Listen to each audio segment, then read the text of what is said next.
There are two kinds of people in Manhattan, those who break quietly and those who shatter in front of 200 witnesses with cameras rolling. Evelyn Shaw became the second kind on a freezing Thursday night when her fiancé didn't just end their engagement. He executed it like a public trial, replaced her before she could even process the humiliation, and walked away leaving her ring on the table like evidence of a crime she didn't commit. But what Cameron Vance didn't know was that the stranger watching from the shadows would offer her something far more dangerous than comfort, revenge wrapped in a contract, signed in blood and bound by 6 months that would rewrite everything. Drop a like, comment your city so I can see how far this story travels, and let's begin. The elevator to the Apex Club took 43 seconds to reach the rooftop, and Evelyn Shaw spent every single one of them checking her reflection in the polished brass doors. Her engagement ring caught the overhead light, a modest emerald-cut diamond that Cameron had saved 8 months to afford. She twisted it once, twice, the way she always did when she was nervous, even though tonight was supposed to be a celebration. 3 years. 3 years since Cameron Vance had proposed on a Brooklyn pier at sunset with shaking hands and a speech he'd clearly rehearsed but still fumbled through. 3 years since she'd said yes without hesitation, believing in the version of their future he painted with such certainty it felt inevitable. The elevator chimed. The doors opened onto a wall of sound, laughter, champagne glasses clinking, the low hum of Manhattan's elite pretending they weren't all performing for each other. The Apex Club wasn't just expensive, it was exclusive in the way that made exclusivity feel like oxygen. You either belonged here or you suffocated trying. Evelyn stepped out, scanning the crowd for Cameron's familiar profile. He'd texted her 2 hours ago, rooftop, 8 p.m., dress nice, I have a surprise. She'd assumed reservations at their favorite corner table. Maybe a toast. Cameron loved grand gestures when they didn't cost much. Flowers from the bodega, handwritten notes tucked into her briefcase, the kind of romance that felt earnest even when it was small. But the hostess didn't greet her. Nobody did.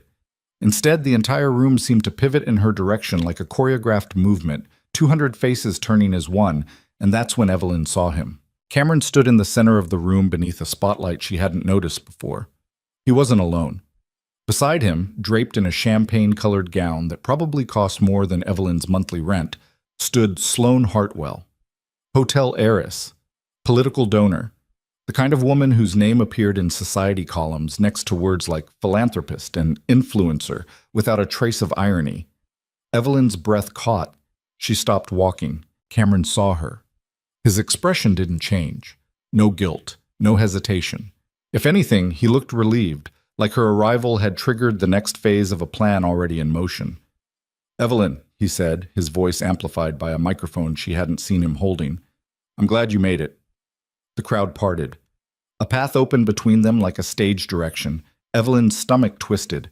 Something was wrong. This wasn't a surprise. This was a setup. "Cameron, what's going on?" Her voice came out smaller than she intended, swallowed by the acoustics of the room. He smiled. It was the same smile he used during his campaign speeches, practiced, confident, designed to project warmth without actually offering any. "I wanted to do this in front of people who matter, people who understand what it takes to build a real future in this city." Sloane's hand rested on his arm, possessive, casual, like it had been there before. Evelyn's pulse hammered. "Do what?" Cameron reached into his jacket pocket and pulled out a small velvet box. Not the one her ring had come in. This one was newer, expensive. He opened it, revealing a diamond so large it looked obscene under the spotlight. "I'm ending our engagement," Cameron said, his tone calm, almost clinical. "Effective immediately." The room went silent. Evelyn couldn't move, couldn't breathe. The words didn't compute, didn't fit together in any order that made sense. "You're... what?" "Our relationship was built on a foundation that no longer serves my goals," Cameron continued, like he was delivering a press statement. "You're talented, Evelyn, brilliant even. But talent isn't enough in this world. You have to be strategic. You have to understand power." Someone in the crowd whispered. A phone camera flashed. "I need a partner who complements my political ambitions," Cameron said. "Someone who understands the circles I'm moving in. Sloane and I have been talking for months, and we've realized we're aligned in ways that matter." Evelyn's vision blurred. She forced herself to focus, to stay upright, even as her knees threatened to buckle. Months? 6, to be exact. Sloane spoke for the first time, her voice smooth, unbothered. Cameron and I met at a donor event last spring. We connected immediately. 6 months. Evelyn did the math in her head, her architect's brain automatically constructing timelines. 6 months ago, Cameron had been preparing for his city council run. 6 months ago, he'd told Evelyn he loved her, that they were building something permanent. 6 months ago, he'd been lying. "You said you wanted to wait until after the election to set a wedding date," Evelyn said, her voice shaking now, anger bleeding through the shock. "You said we needed to focus on your campaign." "I said what I needed to say to keep things stable," Cameron replied. "You were useful, Evelyn. Your success made me look good, the self-made architect dating the aspiring councilman. It was a nice narrative, but narratives change." Useful. The word landed like a slap. "You're a fraud," Evelyn said, louder now, her hands clenched into fists. "You stood in front of me and my family and I promised a future I no longer want." Cameron's voice hardened. "You're not the victim here, Evelyn. You manipulated your way into every opportunity you ever got, leveraging your looks, your charm, playing the struggling artist card when it suited you. Don't pretend you're above strategy." The accusation was so absurd, so fundamentally wrong, that Evelyn almost laughed. She'd worked 60-hour weeks for 5 years, had turned down easier jobs to build her reputation on merit, had survived in a male-dominated industry by being twice as good and half as loud. But Cameron wasn't finished. "Tonight, I'm choosing honesty," he said. "I'm choosing a partner who elevates me instead of holding me back." Sloane understands that power isn't about idealism, it's about access, influence, and legacy. He turned to Sloane, took the massive diamond ring from the box, and slid it onto her finger. The crowd erupted into polite applause. Evelyn stood frozen as Cameron reached for her hand, not gently, but with the efficiency of someone completing a transaction. He slid her engagement ring off her finger before she could pull away, then placed it on the table beside them, like a piece of evidence being dismissed from a trial. "I wish you the best, Evelyn," Cameron said, his tone almost kind now, magnanimous in victory. "I really do." Then he turned his back on her and kissed Sloane. The cameras flashed in a strobe light frenzy. Evelyn heard her name whispered, felt the weight of 200 gazes dissecting her reaction, cataloging her humiliation for social media posts and gossip columns. She should have screamed, should have thrown something, should have done anything other than what she actually did, which was turn around and walk toward the elevator with her head high and her hands shaking so badly she had to shove them into her coat pockets to hide the tremors. The elevator doors opened. She stepped inside. The doors closed, and then she broke. The cold hit her like a physical force the moment she exited onto the street. Evelyn had forgotten her scarf, her gloves, everything except the burning need to get out of that building before she shattered completely. Manhattan in January was unforgiving. The wind cut through her coat, her dress, straight into her bones. She walked without direction, her heels clicking against frozen pavement, her breath coming in short, visible gasps. She made it 3 blocks before her legs gave out. Evelyn collapsed onto a bench outside a closed boutique, her body folding in on itself as the reality of what had just happened finally, fully registered. 3 years. Gone. Dismissed. Replaced. Not in private. Not with an apology or even basic human decency. In front of an audience, with cameras recording every second, designed to humiliate her so thoroughly she'd never recover. She pressed her hands against her face, trying to hold herself together through sheer force of will, but the sobs came anyway, harsh, ragged sounds that she couldn't control. Her phone buzzed, then again, and again. She pulled it out with shaking hands.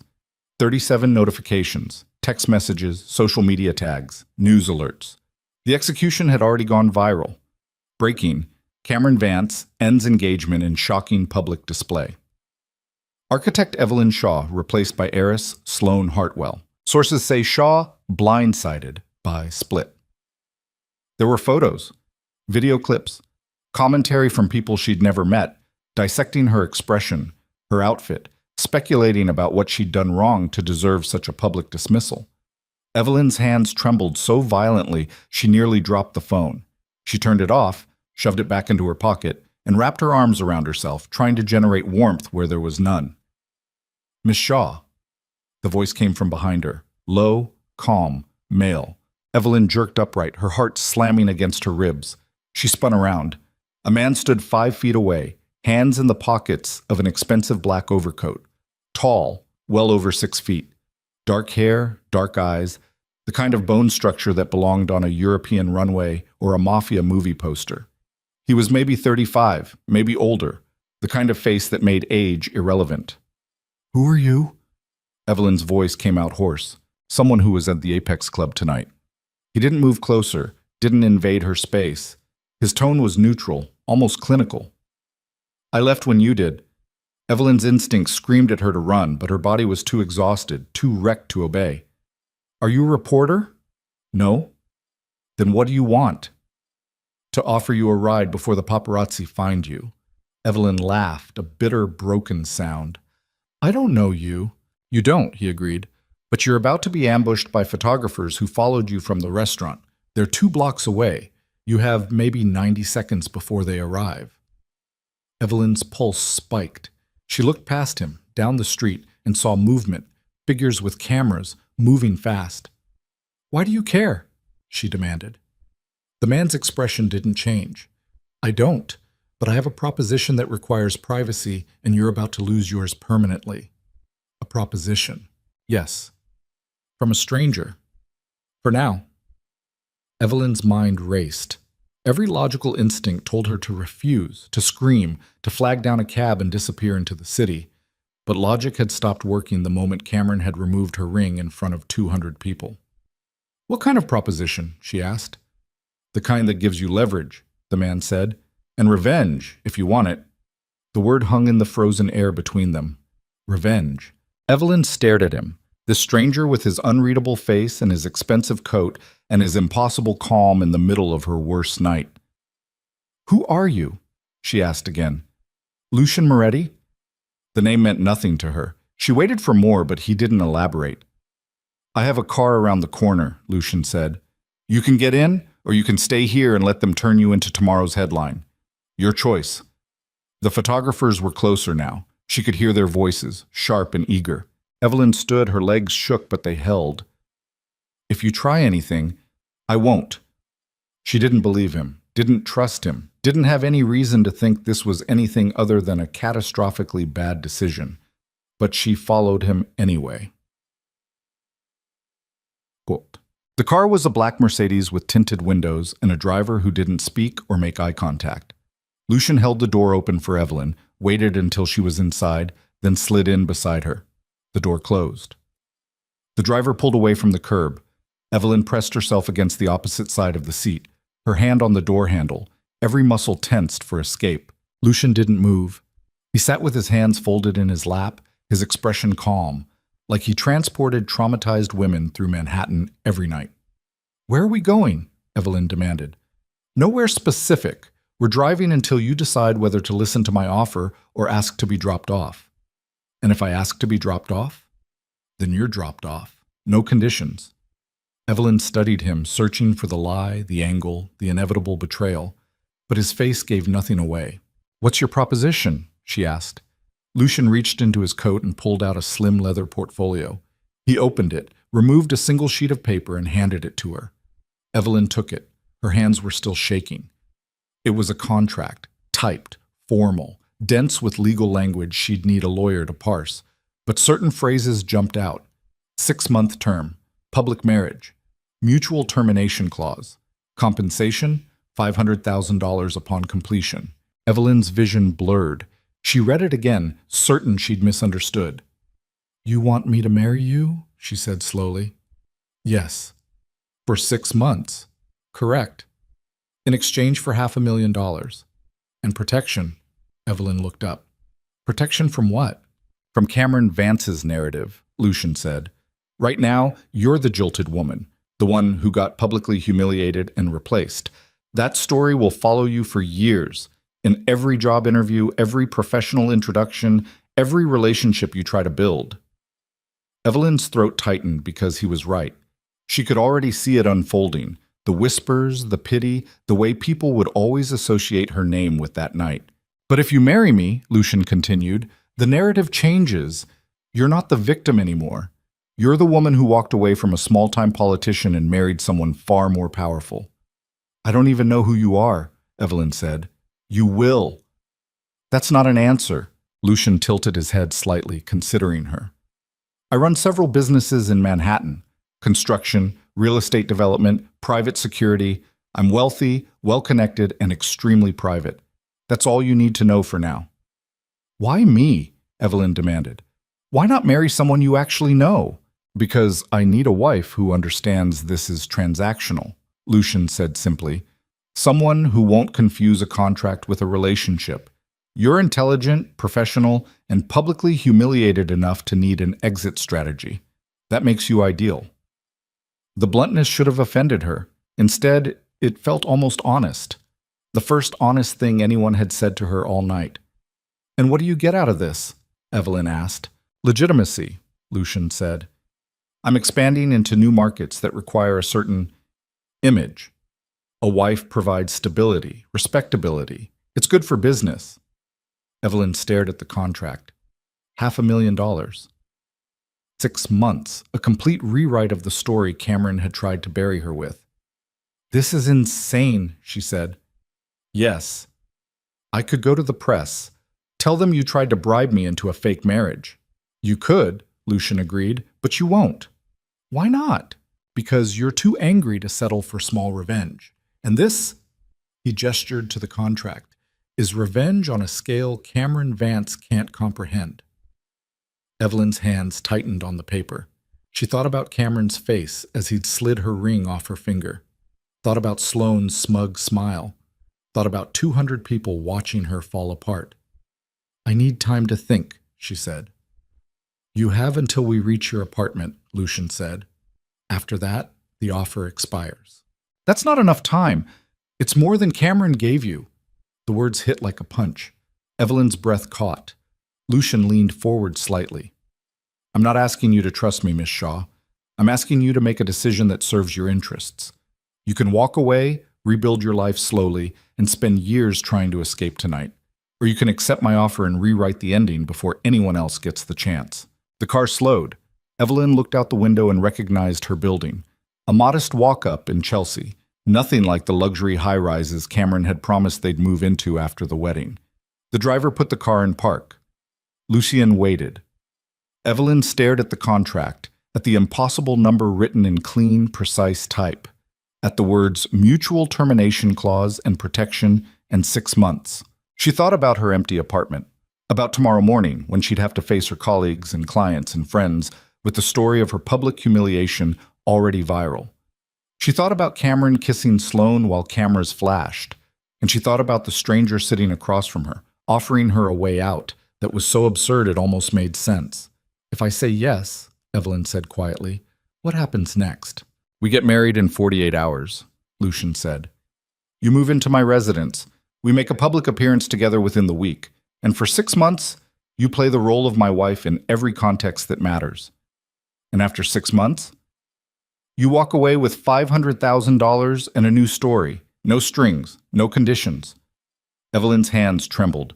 She looked at Lucian's face, at the sharp lines and unreadable eyes and the complete absence of anything resembling warmth or deception. He wasn't lying.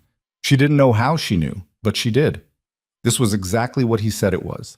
A transaction, cold, clinical, survivable. I want the contract reviewed by a lawyer before I sign anything, Evelyn said. Agreed. And I want it in writing that you won't touch me, that this stays professional. Already included. Section 7, paragraph 3. Evelyn found the clause. Read it twice. It was airtight. She took a breath, then another. And then she said the words that would change everything. I'll do it. Lucian's expression didn't shift. He simply extended his hand. Evelyn shook it. His grip was firm, controlled, and cold as the January night outside. Welcome to the arrangement, Miss Shaw, Lucian said. I'll have the paperwork finalized by tomorrow morning. He opened the car door, stepped out, and offered his hand to help her exit. Evelyn took it, her legs unsteady as she stood on the sidewalk outside her building. Lucian released her hand and stepped back. "Get some rest," he said. "We have a wedding to plan." Then he returned to the car, and the Mercedes pulled away, leaving Evelyn standing alone in the freezing night with a contract in her hand and the horrifying certainty that she'd just agreed to marry a complete stranger. She looked down at the paper, at Lucien Moretti's signature already inked at the bottom, waiting for hers. Evelyn didn't sleep.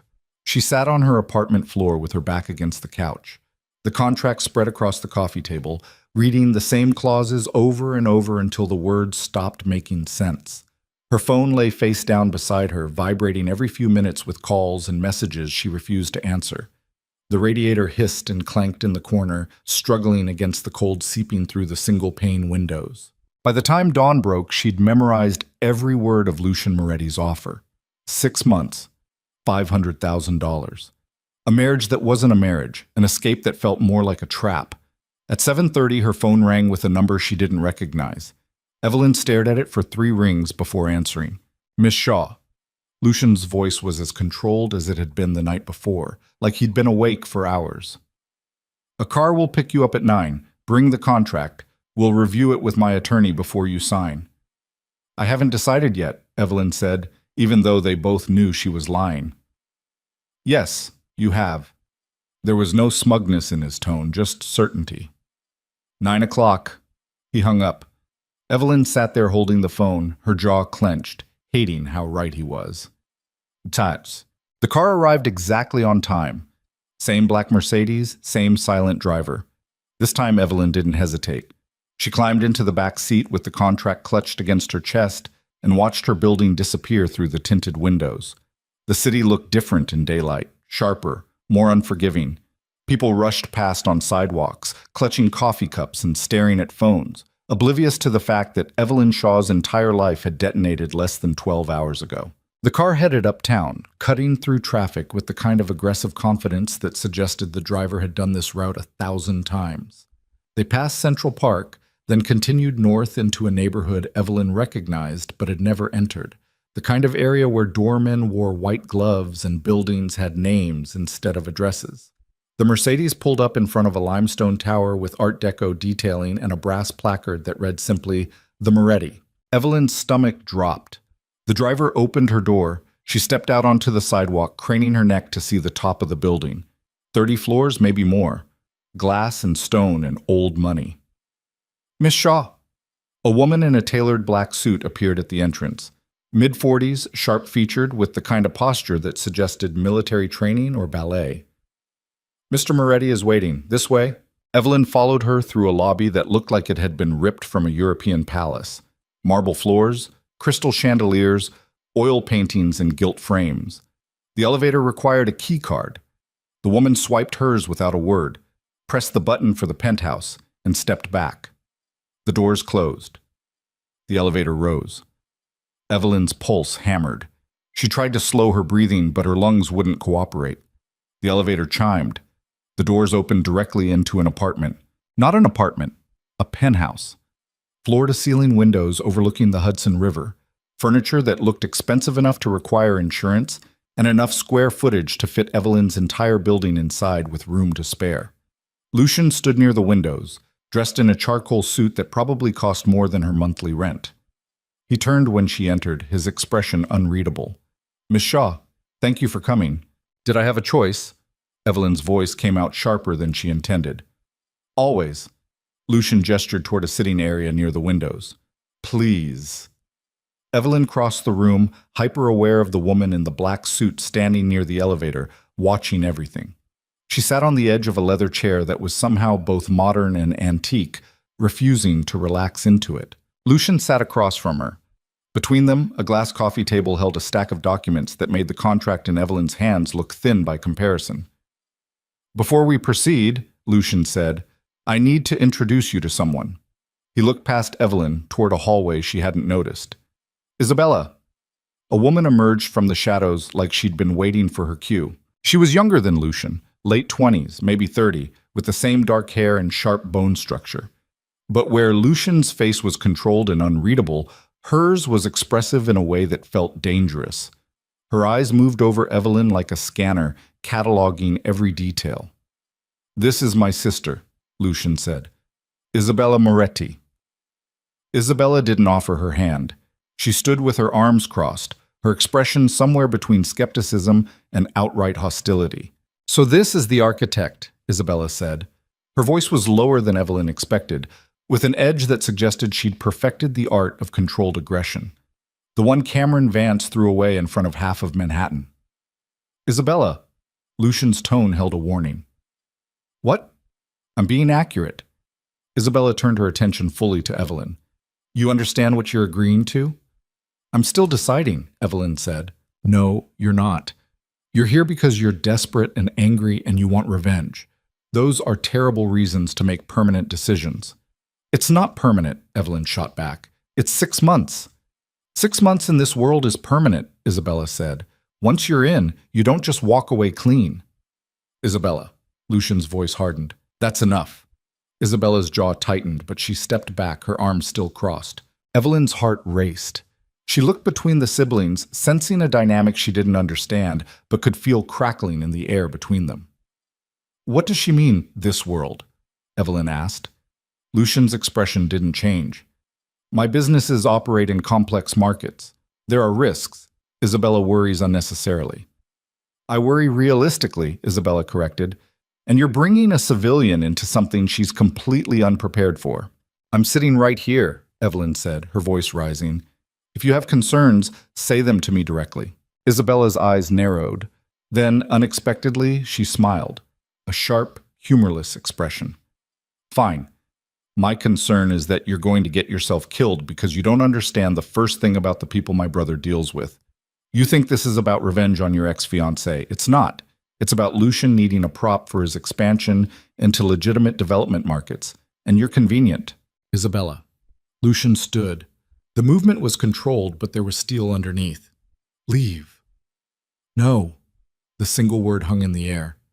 Lucian and Isabella stared at each other, and Evelyn watched something silent and vicious pass between them, a conversation in glances and micro-expressions that she had no hope of decoding. Finally, Isabella turned and walked toward the hallway, but before she disappeared, she looked back at Evelyn. If you sign that contract, Isabella said quietly, don't expect anyone to save you when it goes wrong, especially not him. Then she was gone. The silence that followed felt suffocating. Evelyn's hands shook. She pressed them against her thighs, trying to steady herself. What the hell was that? My sister has trust issues, Lucian said, sitting back down. Ignore her. She said I'd get killed. She's being dramatic. Is she? Evelyn leaned forward. What exactly do you do, Mr. Moretti? Lucian studied her for a long moment. Then he reached for the stack of documents on the table and pushed them toward her. I run a construction and development company, he said.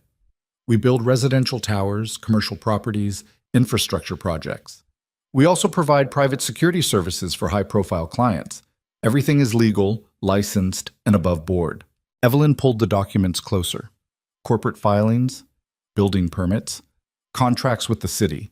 Everything looked legitimate, almost aggressively so, like someone had gone out of their way to ensure a paper trail.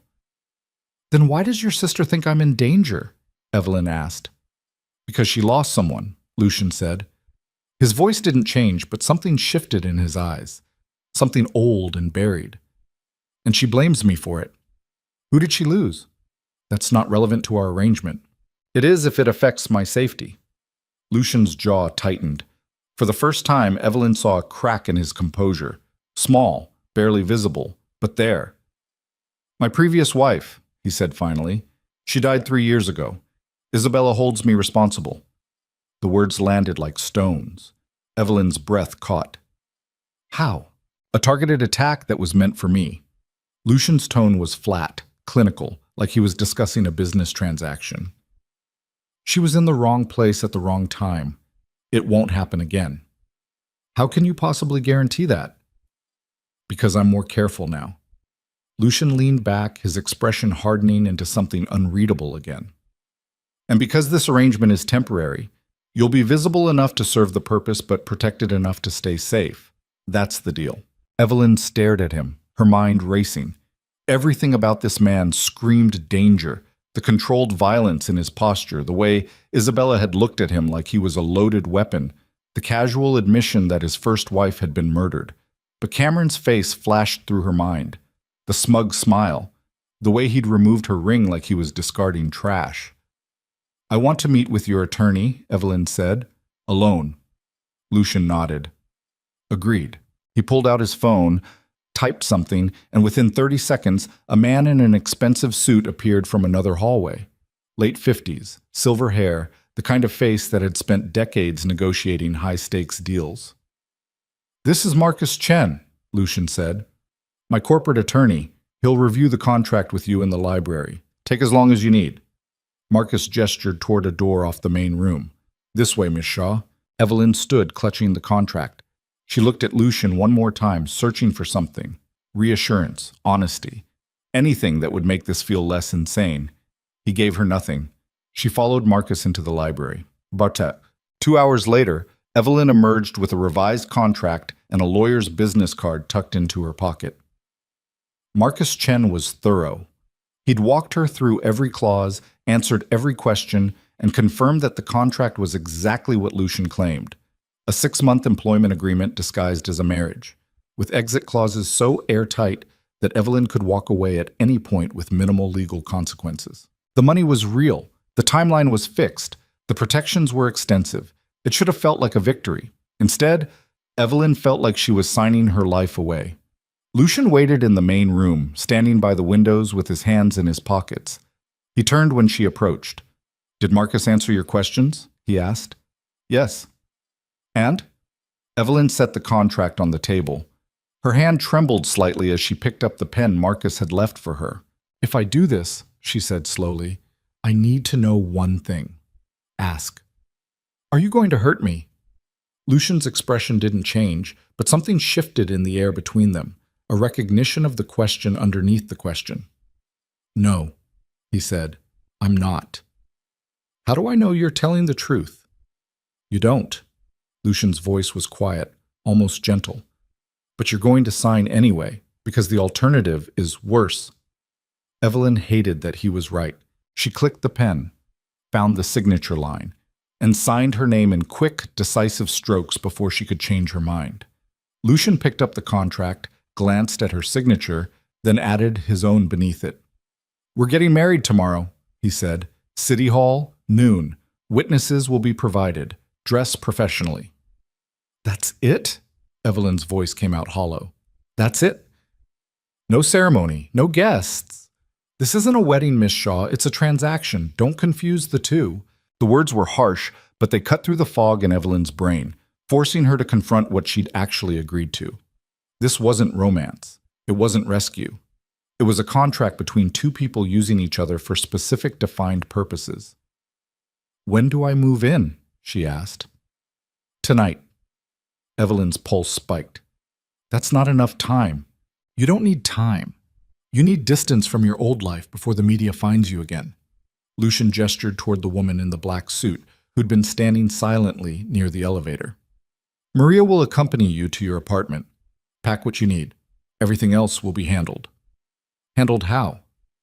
"Your lease will be paid through the end of the year. Your belongings will be stored. You'll have access to everything when the contract ends." It was happening too fast. Evelyn's brain couldn't keep up. "I need to call my family," she said. "My friends. I can't just disappear." "You can tell them you're taking time away after the breakup," Lucian said.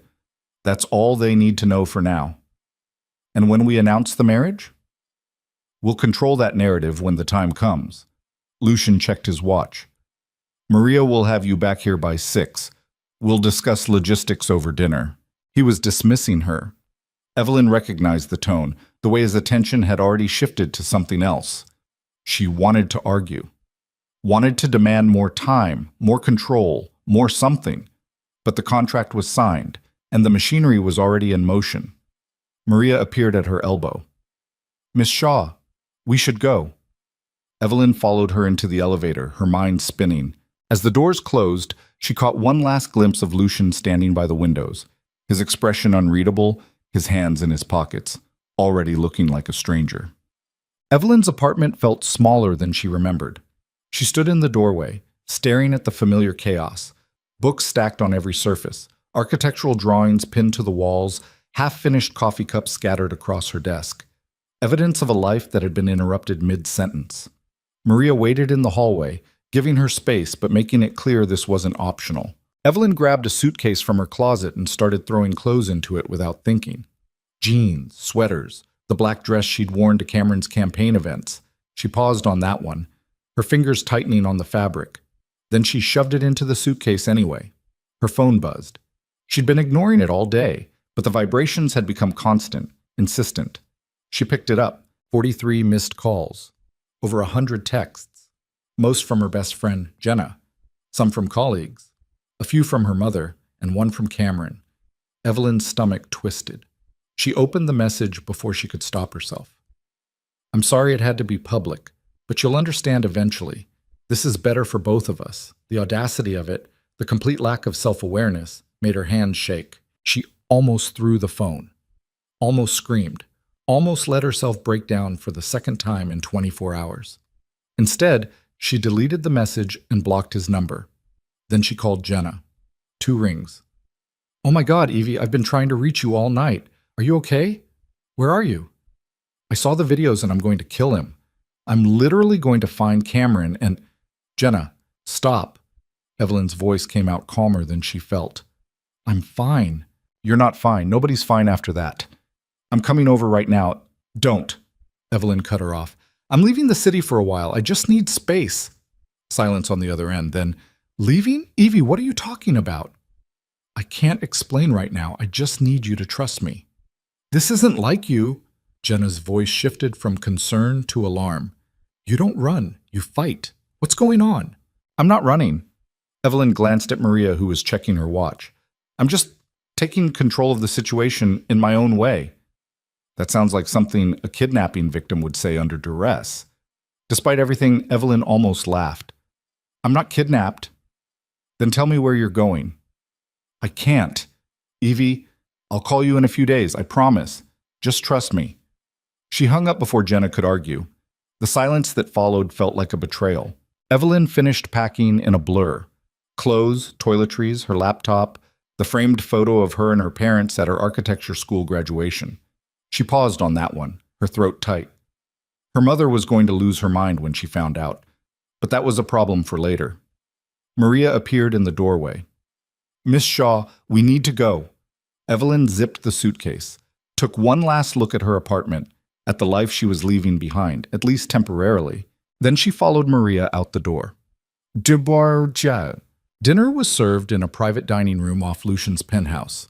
Evelyn sat across from him at a table that could have seated 12, picking at a meal that probably cost more than her weekly grocery budget. The food was exquisite. Some kind of fish with herbs she couldn't identify, vegetables that looked like art, but she could barely taste it. Lucian ate methodically, like refueling was a task to be completed efficiently. We need to establish ground rules, he said, setting down his fork, starting with appearances. Evelyn looked up. Appearances? In public, we're a married couple. That means physical proximity, hand-holding, occasional displays of affection, nothing excessive, but enough to be convincing. The thought made Evelyn's skin crawl. Define occasional. A hand on your back when we enter a room, standing close at events, perhaps a kiss if the situation demands it. The contract says no physical contact. The contract says no intimate contact, Lucian corrected. There's a difference. I won't touch you in private, but in public, we play the role. Evelyn's jaw tightened. And if I'm not comfortable with that, then you shouldn't have signed. The bluntness hit like a slap. Evelyn set down her own fork, her appetite gone completely. What else? She asked. You'll attend select events with me. Business dinners, gallery openings, charity functions, places where visibility matters. Maria will coordinate your schedule. I have a job. You have a leave of absence. Lucian pulled a folder from beside his plate and slid it across the table. Effective immediately. Your firm's senior partner has been informed that you're taking time off due to personal circumstances. You'll be compensated for the lost income. Evelyn stared at the folder like it might explode. You contacted my boss without asking me? I told you. Distance from your old life that includes professional obligations that might complicate the arrangement. You can't just... Evelyn's voice rose. You can't make decisions about my career without consulting me. I can when those decisions are outlined in the contract you signed. Lucian's tone remained level. Section 12. Did you not read it? Evelyn's hands clenched into fists. She had read it, every word, but seeing it executed felt different than agreeing to it in theory. I'm not your property, she said. I never suggested you were. Then stop treating me like an asset you acquired. Something flickered in Lucian's expression. Annoyance, maybe, or surprise. You agreed to this arrangement, Miss Shaw. I'm simply implementing the terms. The terms that you wrote, and that you signed. They stared at each other across the table, the tension thick enough to cut. Finally, Lucian leaned back. If you want to renegotiate, now is the time. Evelyn's pulse hammered. She thought about walking out, about tearing up the contract and going back to her apartment and facing the humiliation on her own terms. But then she thought about Cameron's message. This is better for both of us. And she stayed in her chair. I want access to my own money, she said. Not an allowance, my own accounts. Agreed. And I want to be consulted before any major decisions that affect me. Within reason. No, not within reason. Actually consulted. Lucian studied her for a long moment. Then he nodded. Agreed. Evelyn exhaled. It wasn't much, but it was something. Good, Lucian said. Now finish your dinner. Tomorrow is going to be a long day. Yeah. The wedding took 11 minutes. City Hall, noon, exactly as Lucian had promised. A clerk who looked bored out of her mind read the legal language while Evelyn stood in a gray dress she'd bought that morning, and Lucian wore the same expression he'd worn through dinner, controlled, detached, professional. Two witnesses Evelyn had never met stood off to the side. Maria and another member of Lucian's security team, both stone-faced. Do you, Lucian Moretti, take Evelyn Shaw to be your lawfully wedded wife? I do. Do you, Evelyn Shaw, take Lucian Moretti to be your lawfully wedded husband? Evelyn's throat closed. She looked at Lucian, at his unreadable face, at the complete absence of anything resembling emotion. This wasn't a wedding, it was a performance. I do, she said. The clerk smiled. You may kiss the bride. Lucian stepped forward. Evelyn's heart slammed against her ribs as he placed one hand lightly on her waist. Professional, controlled, exactly as he'd described, and leaned in. The kiss lasted maybe 2 seconds. His lips barely brushed hers, more suggestion than contact. Then he stepped back, and it was over. Congratulations, the clerk said, handing them a marriage certificate. Evelyn stared at the document, at her name next to Lucian's, at the official seal that made it real, Mrs. Evelyn Moretti. The name looked wrong, felt wrong. She folded the certificate and shoved it into her purse before she could think about it too hard. Outside, photographers were waiting. Evelyn froze on the steps, blinded by camera flashes. Mrs. Moretti, over here. How long have you been seeing Mr. Moretti? What about Cameron Vance? Did you know about the marriage before the breakup? Lucian's hand found the small of her back, warm, steady, possessive. He guided her down the steps toward the waiting Mercedes, his expression calm despite the chaos erupting around them. Smile, he murmured, too quiet for anyone else to hear. You're supposed to be happy. Evelyn forced her lips into something resembling a smile, even though her hands were shaking and her chest felt like it was caving in. The car door opened. Lucian helped her inside, then slid in beside her. The door closed, the noise cut off. Evelyn pressed her hands against her thighs, trying to stop the trembling. Well done, Lucian said, pulling out his phone. That's it? Evelyn's voice came out strangled. Well done? You looked convincing. That's what matters. Evelyn stared at him, at this man she'd just married, this stranger who treated their wedding like a business meeting. Do you feel anything? She asked. Lucian glanced up from his phone. About what? About any of this. About the fact that we just got married. It's a legal contract, Lucian said. Feelings aren't relevant. The word should have stung. Instead, they just made Evelyn tired. She turned toward the window and watched Manhattan blur past, wondering what the hell she'd gotten herself into. The first public appearance came 3 days later. A charity gala at the Metropolitan Museum, black tie, 500 guests. The kind of event where Manhattan's elite went to be seen while pretending to care about underprivileged children. Evelyn stood in front of the bathroom mirror in Lucian's penthouse, staring at herself in a dress that cost more than her first car. Midnight blue silk that fit like it had been designed for her body specifically, which it had. Maria had brought in a stylist that morning who'd treated Evelyn like a mannequin, adjusting and pinning and critiquing until every detail was flawless. Her hair was pulled back in a way that made her neck look longer. Her makeup was subtle but devastating, the kind that looked natural until you realized how much skill had gone into creating that illusion. She barely recognized herself. "You look beautiful." Evelyn jumped. Isabella stood in the doorway wearing a black dress that managed to be both elegant and vaguely threatening. "I didn't hear you come in," Evelyn said. "I'm good at that." Isabella stepped into the bathroom, her eyes moving over Evelyn with the same analytical assessment she'd used during their first meeting. "My brother has good taste, I'll give him that." This wasn't his choice. The stylist picked everything. The stylist works for him. Everything you're wearing right now is an extension of Lucian's image. Isabella leaned against the counter. "You understand that, right? You're not a person tonight.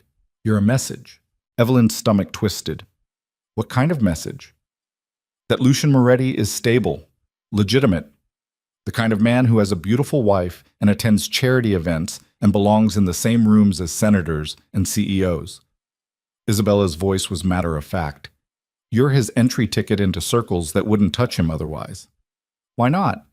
"Because people like my brother don't usually get invited to galas at the Met." Isabella's smile was sharp. "At least, not through the front door."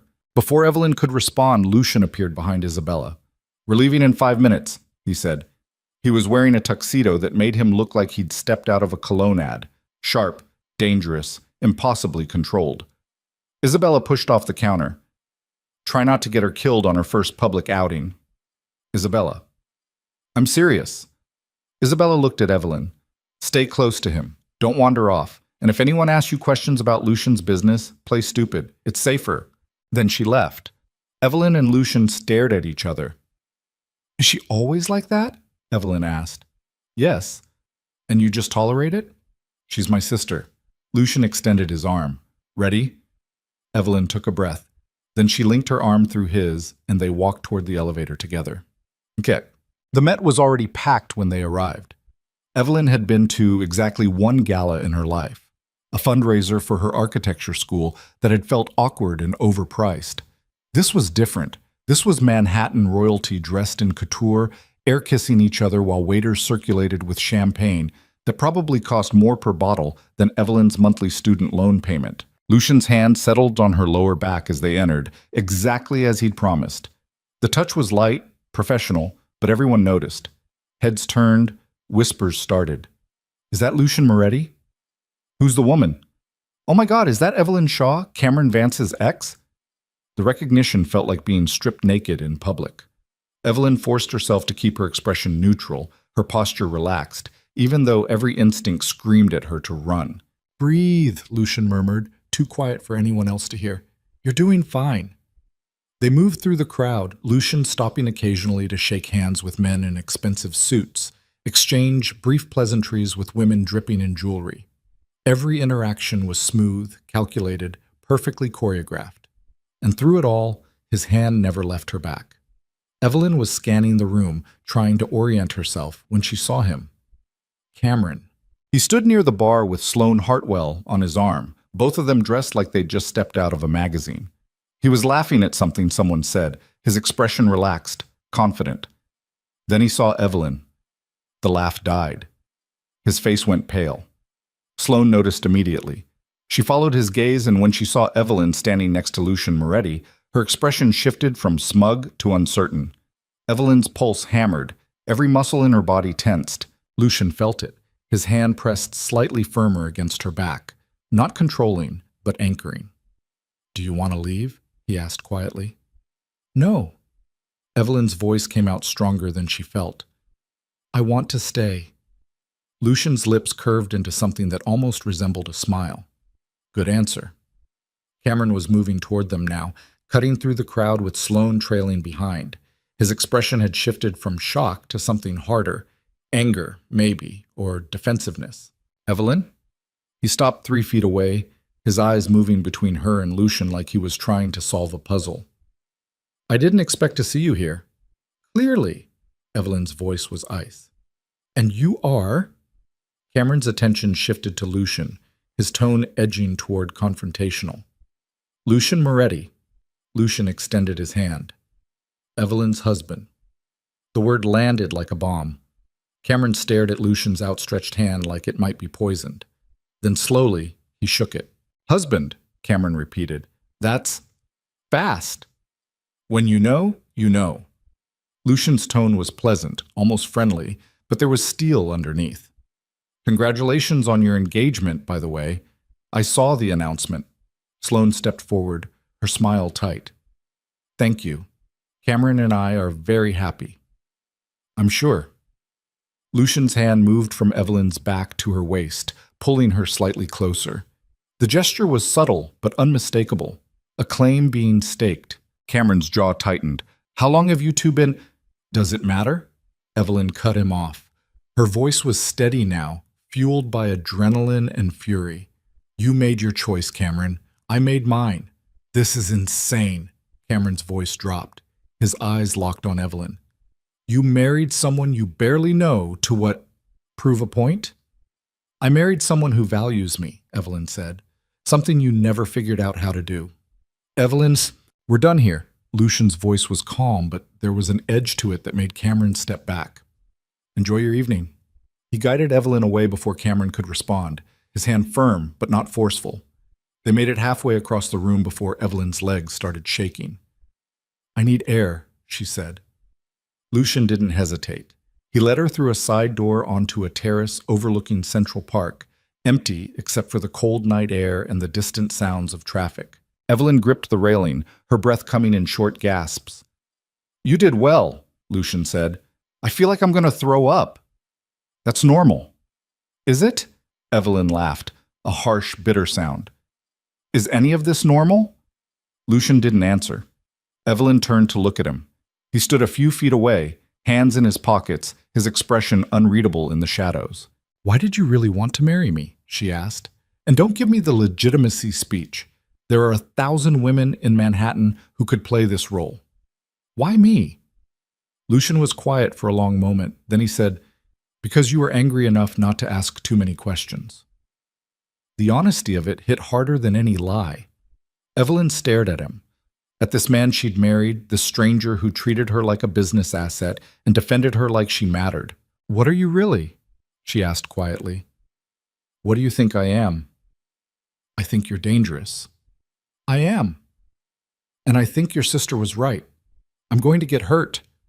Lucian stepped closer, not touching, but close enough that she could see the sharp lines of his face in the moonlight. Not by me, he said. Then by who? Before Lucian could answer, the terrace door burst open. Maria appeared, her expression urgent. We need to leave. Now. Lucian's entire demeanor shifted, from calm to combat-ready in half a second. What happened? Anonymous threat. Building security flagged it. We're evacuating. Evelyn's heart slammed against her ribs.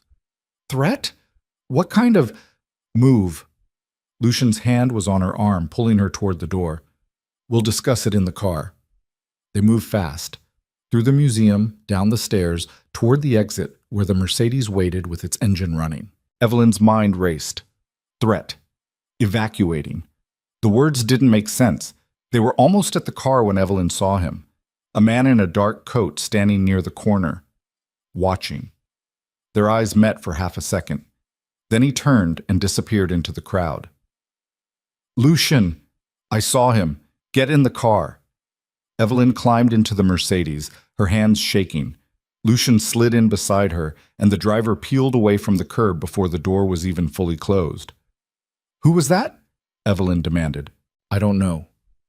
You're lying. Lucian's jaw tightened. I don't know his name, but I know who sent him. Who? Someone who doesn't want me expanding into their territory. Evelyn's blood ran cold. Your sister said I'd be safe. You are safe. A man just threatened us at the Met. The threat wasn't specific, it was a message. A message about what? Lucian turned to look at her, and for the first time she saw something raw in his expression, something close to fear. That they know about you, he said quietly. And that you're not just my wife anymore. Evelyn's chest tightened. What am I? A target. The word hung between them like a death sentence. Evelyn pressed back against the seat, her mind spinning, her hands shaking so badly she had to clench them into fists. This wasn't supposed to happen, she said. You said I'd be protected. You are. Then why am I terrified? Lucian didn't answer. The car sped through Manhattan, past glowing windows and oblivious pedestrians, carrying Evelyn Shaw, now Evelyn Moretti, deeper into a world she didn't understand and couldn't escape. And somewhere in the darkness, someone was watching. Waiting. Planning their next move. The penthouse felt like a cage. Evelyn stood by the floor-to-ceiling windows, staring out at the Hudson River 30 floors below, watching the lights of passing boats cut through the darkness. Behind her, Lucian was on his phone, speaking in clipped sentences to someone she couldn't see. Maria stood near the elevator, stone-faced and alert, one hand resting near the weapon Evelyn now knew she carried under her jacket. 3 hours since the Met. 3 hours since a stranger's eyes had locked onto hers and turned her into a target. Lucian ended the call and crossed the room. His tie was loosened, his jacket discarded, but the tension in his shoulders hadn't eased. We need to talk, he said. Evelyn didn't turn around. About how you lied to me? I didn't lie. You said I'd be safe. Her voice was hollow. You said this was just visibility, just appearances. You never mentioned I'd be marked by whoever the hell is trying to kill you. They're not trying to kill me. They're trying to send a message, with me as the envelope. Evelyn spun to face him, fury burning through the fear. Who are they, Lucian? And don't give me some vague bullshit about territory disputes. I want names. Lucian's jaw tightened. For a moment she thought he'd refuse. Then he gestured toward the seating area. Sit down. I don't want to sit. Sit. Down. The command in his voice was absolute. Evelyn's hands clenched into fists, but she moved to the chair and sat, her spine rigid. Lucian remained standing, his arms crossed. The man who's interested in you is named Marco Varelli. He runs smuggling operations through the port, construction materials, luxury goods, anything that moves in containers. My company's expansion into waterfront development threatens his logistics network. So this is a turf war. It's business competition with higher stakes.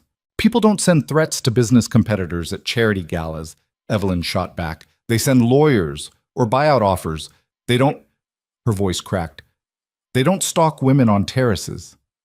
Lucian's expression didn't change, but something shifted in his eyes. Varelli doesn't play by conventional rules. And you do? I play by rules that keep people alive. Evelyn laughed, a harsh, broken sound. Your first wife died. That doesn't sound like your rules work very well. The words landed like a physical blow. Lucian's face went cold, empty, the kind of blank that suggested violence was being held back by sheer will. That's not the same situation, he said quietly. Isn't it? You said she was killed in an attack meant for you. How is that different from what's happening now? Because I was careless then. Lucian's voice was steel. I won't make the same mistake twice.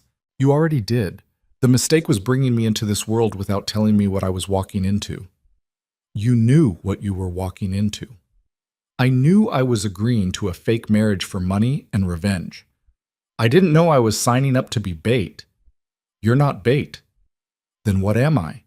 Lucian stared at her, and for the first time since she'd met him, she saw something crack in his composure. You're collateral damage I'm trying to prevent. The admission hung between them. Evelyn's chest tightened. She wanted to scream at him, to throw something, to demand he tear up the contract and let her walk away. But the truth was simpler and more terrifying. She was already too deep. The moment those photos of their wedding hit the news, the moment she'd stood beside Lucian at the Met with his hand on her waist, she'd stopped being Evelyn Shaw. She'd become Mrs. Moretti, and that made her a target whether she stayed or left. What happens now? She asked. We increase security. You don't go anywhere without Maria or one of my team. We limit public appearances until the situation stabilizes. And if it doesn't stabilize? Lucian's expression hardened. Then we handle it. Handle it how? You don't need to know that. Evelyn stood, her hands shaking. Stop treating me like I'm fragile. If my life is at risk, I deserve to know exactly what you're planning. My planning involves methods you don't want to be complicit in. Try me. Lucian stepped closer, his voice dropping. Varelli operates outside the law.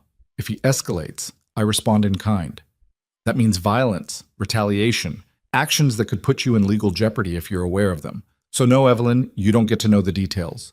You get to stay clean while I do what's necessary to keep you breathing.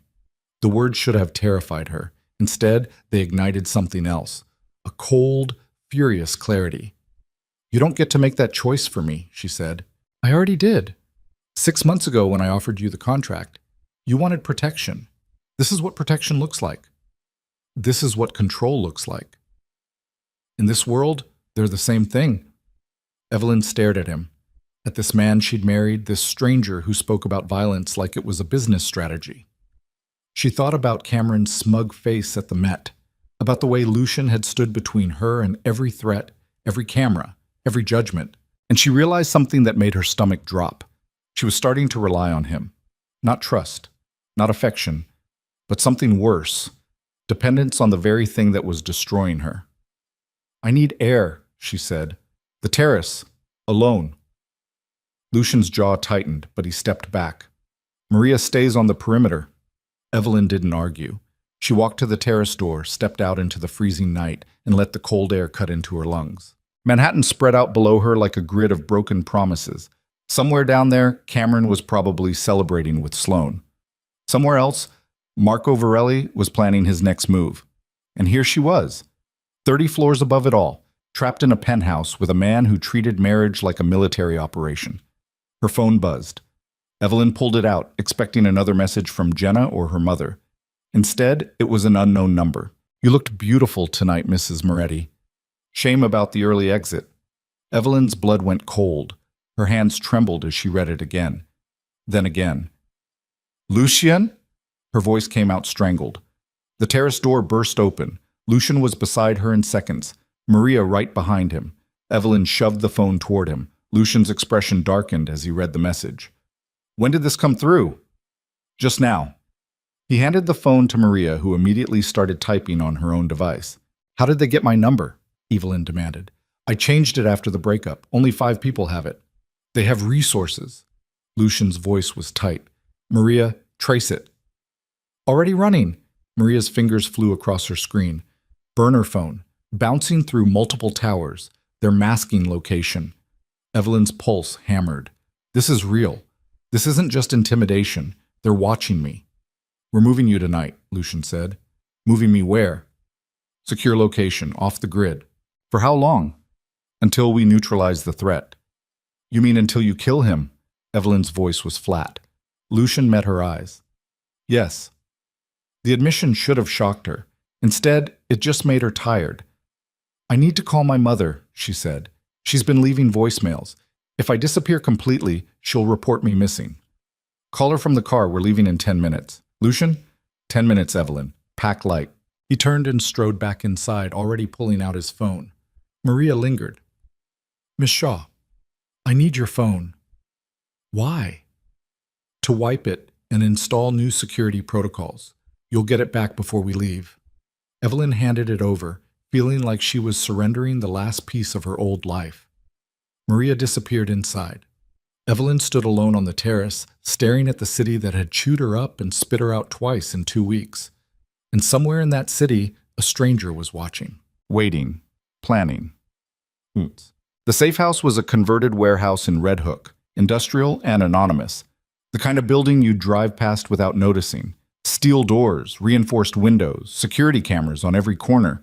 Evelyn sat on a couch that had seen better days, wrapped in a blanket that smelled like dust, while Lucian spoke in low tones with 3 men she didn't recognize.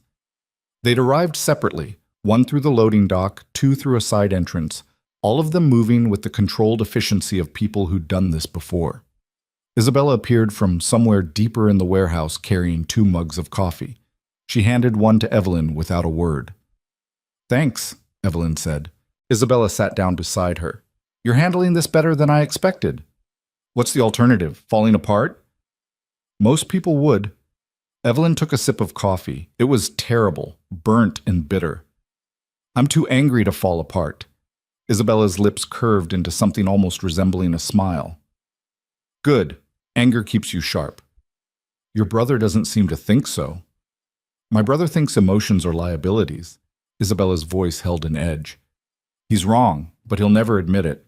Evelyn glanced at Lucian across the room. He was bent over a tablet with one of the men, studying what looked like architectural blueprints. What are they planning? She asked. Something you don't want to know about. Everyone keeps saying that, like I'm a child who needs to be protected from reality. You're not a child. Isabella set down her mug. But you're also not built for this world. And that's not an insult. It's an observation. What world? The one where people send death threats for fun? The one where violence is a language and hesitation gets you killed. Isabella's voice was matter-of-fact. Lucian speaks that language fluently. You don't. That makes you vulnerable. Then teach me. Isabella's eyebrows rose. Teach you what? How to survive this. How to stop being the weak link. Isabella studied her for a long moment. Then she stood. Come with me. Evelyn followed her through a maze of hallways to a room that looked like a makeshift gym. Punching bag in the corner, weights stacked against the wall, mats on the floor. Isabella crossed to a cabinet and pulled out a small handgun. She checked the chamber, confirmed it was empty, then held it out to Evelyn. You ever held one of these? She asked. Evelyn stared at the weapon. No. Good. Then you won't have bad habits to unlearn. Isabella gestured for her to take it. Go on. Evelyn's hands trembled as she reached for the gun. It was heavier than she expected, cold and solid and terrifying. It's not loaded, Isabella said. Relax. I can't relax. I'm holding a gun. You're holding a tool. That's all it is. Metal and mechanics. It only becomes dangerous when someone pulls the trigger. Evelyn's grip tightened. I don't want to learn how to kill people. Then you want to stay a victim. Isabella's voice was harsh. Because that's your choice right now. Learn how to defend yourself, or keep relying on Lucian to do it for you. He's the one who put me in this position. And you're the one who signed the contract. Isabella moved behind her, adjusting Evelyn's grip.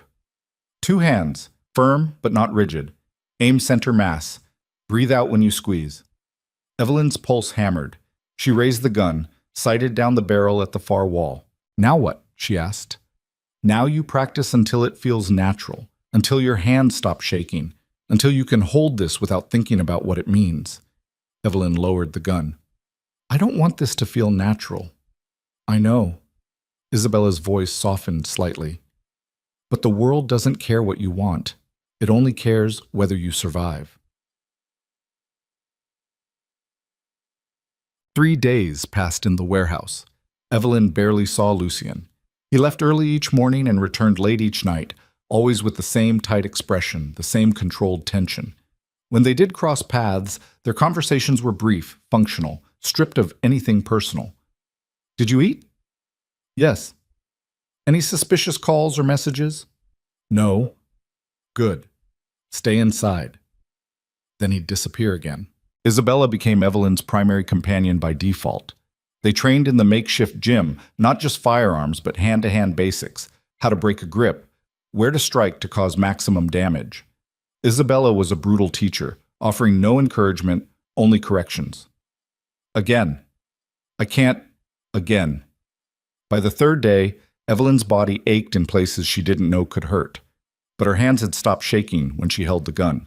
She was sitting on the warehouse steps, catching her breath after a particularly vicious sparring session when Maria appeared. Mr. Moretti wants to see you, she said. Conference room, now. Evelyn's stomach dropped. Why? He didn't say. Evelyn followed Maria through the warehouse to a room she hadn't been in before. Lucian stood at the head of a long table, surrounded by the same 3 men from the first night. Blueprints covered the table's surface, held down by coffee mugs and phones. Lucian looked up when she entered. Close the door. Evelyn did. We found Varelli's operations center, Lucian said without preamble. A shipping facility in Bayonne. He's using it to move contraband through the port. Okay, Evelyn said slowly. What does that have to do with me? We're going to raid it. Federal agents, my security team, coordinated strike. But we need a way in. Again, what does that have to do with me? Lucian gestured to the blueprints. The facility has a legitimate front, a construction supply company. They're renovating their main warehouse. 3 weeks ago, they put out a request for architectural consultation on structural improvements. Evelyn's blood went cold. No. You're a licensed architect. You have a legitimate reason to be there. Absolutely not. We need someone inside to confirm layout, security placements, entry points. Someone they won't suspect. Find someone else. There is no one else. You're the only person with both the credentials and the connection to me that makes the approach plausible. Evelyn laughed, a harsh, disbelieving sound. You want me to walk into a criminal operation and what? Take notes? Measure walls while armed men move stolen goods around me? You'll be wearing a wire. My team will be monitoring every word. The moment anything feels wrong, we pull you out. This is insane. This is strategic. This is you using me as bait. Evelyn's voice rose. You said I wasn't bait. You promised I was protected, that I'd be safe, and now you're asking me to walk into the exact place where the person threatening me operates? I'm not asking. Lucian's voice was flat. I'm telling you what needs to happen. Like hell you are. Evelyn stepped forward, fury burning through her fear. I didn't sign up for this. The contract says public appearances and social events. It says nothing about espionage. The contract says you fulfill the role of my wife in all contexts that serve our mutual interests. This serves our mutual interests. Our interests or yours? They're the same thing now. The moment Varelli made you a target, your safety became dependent on his elimination. This is how we eliminate him. Evelyn stared at him, at the cold calculation in his eyes, the complete absence of anything resembling concern for her as a person rather than a piece on a board. You're a monster, she said quietly. I'm pragmatic. You're using me. I've been using you since the day we met. That was the arrangement. Don't pretend you didn't know.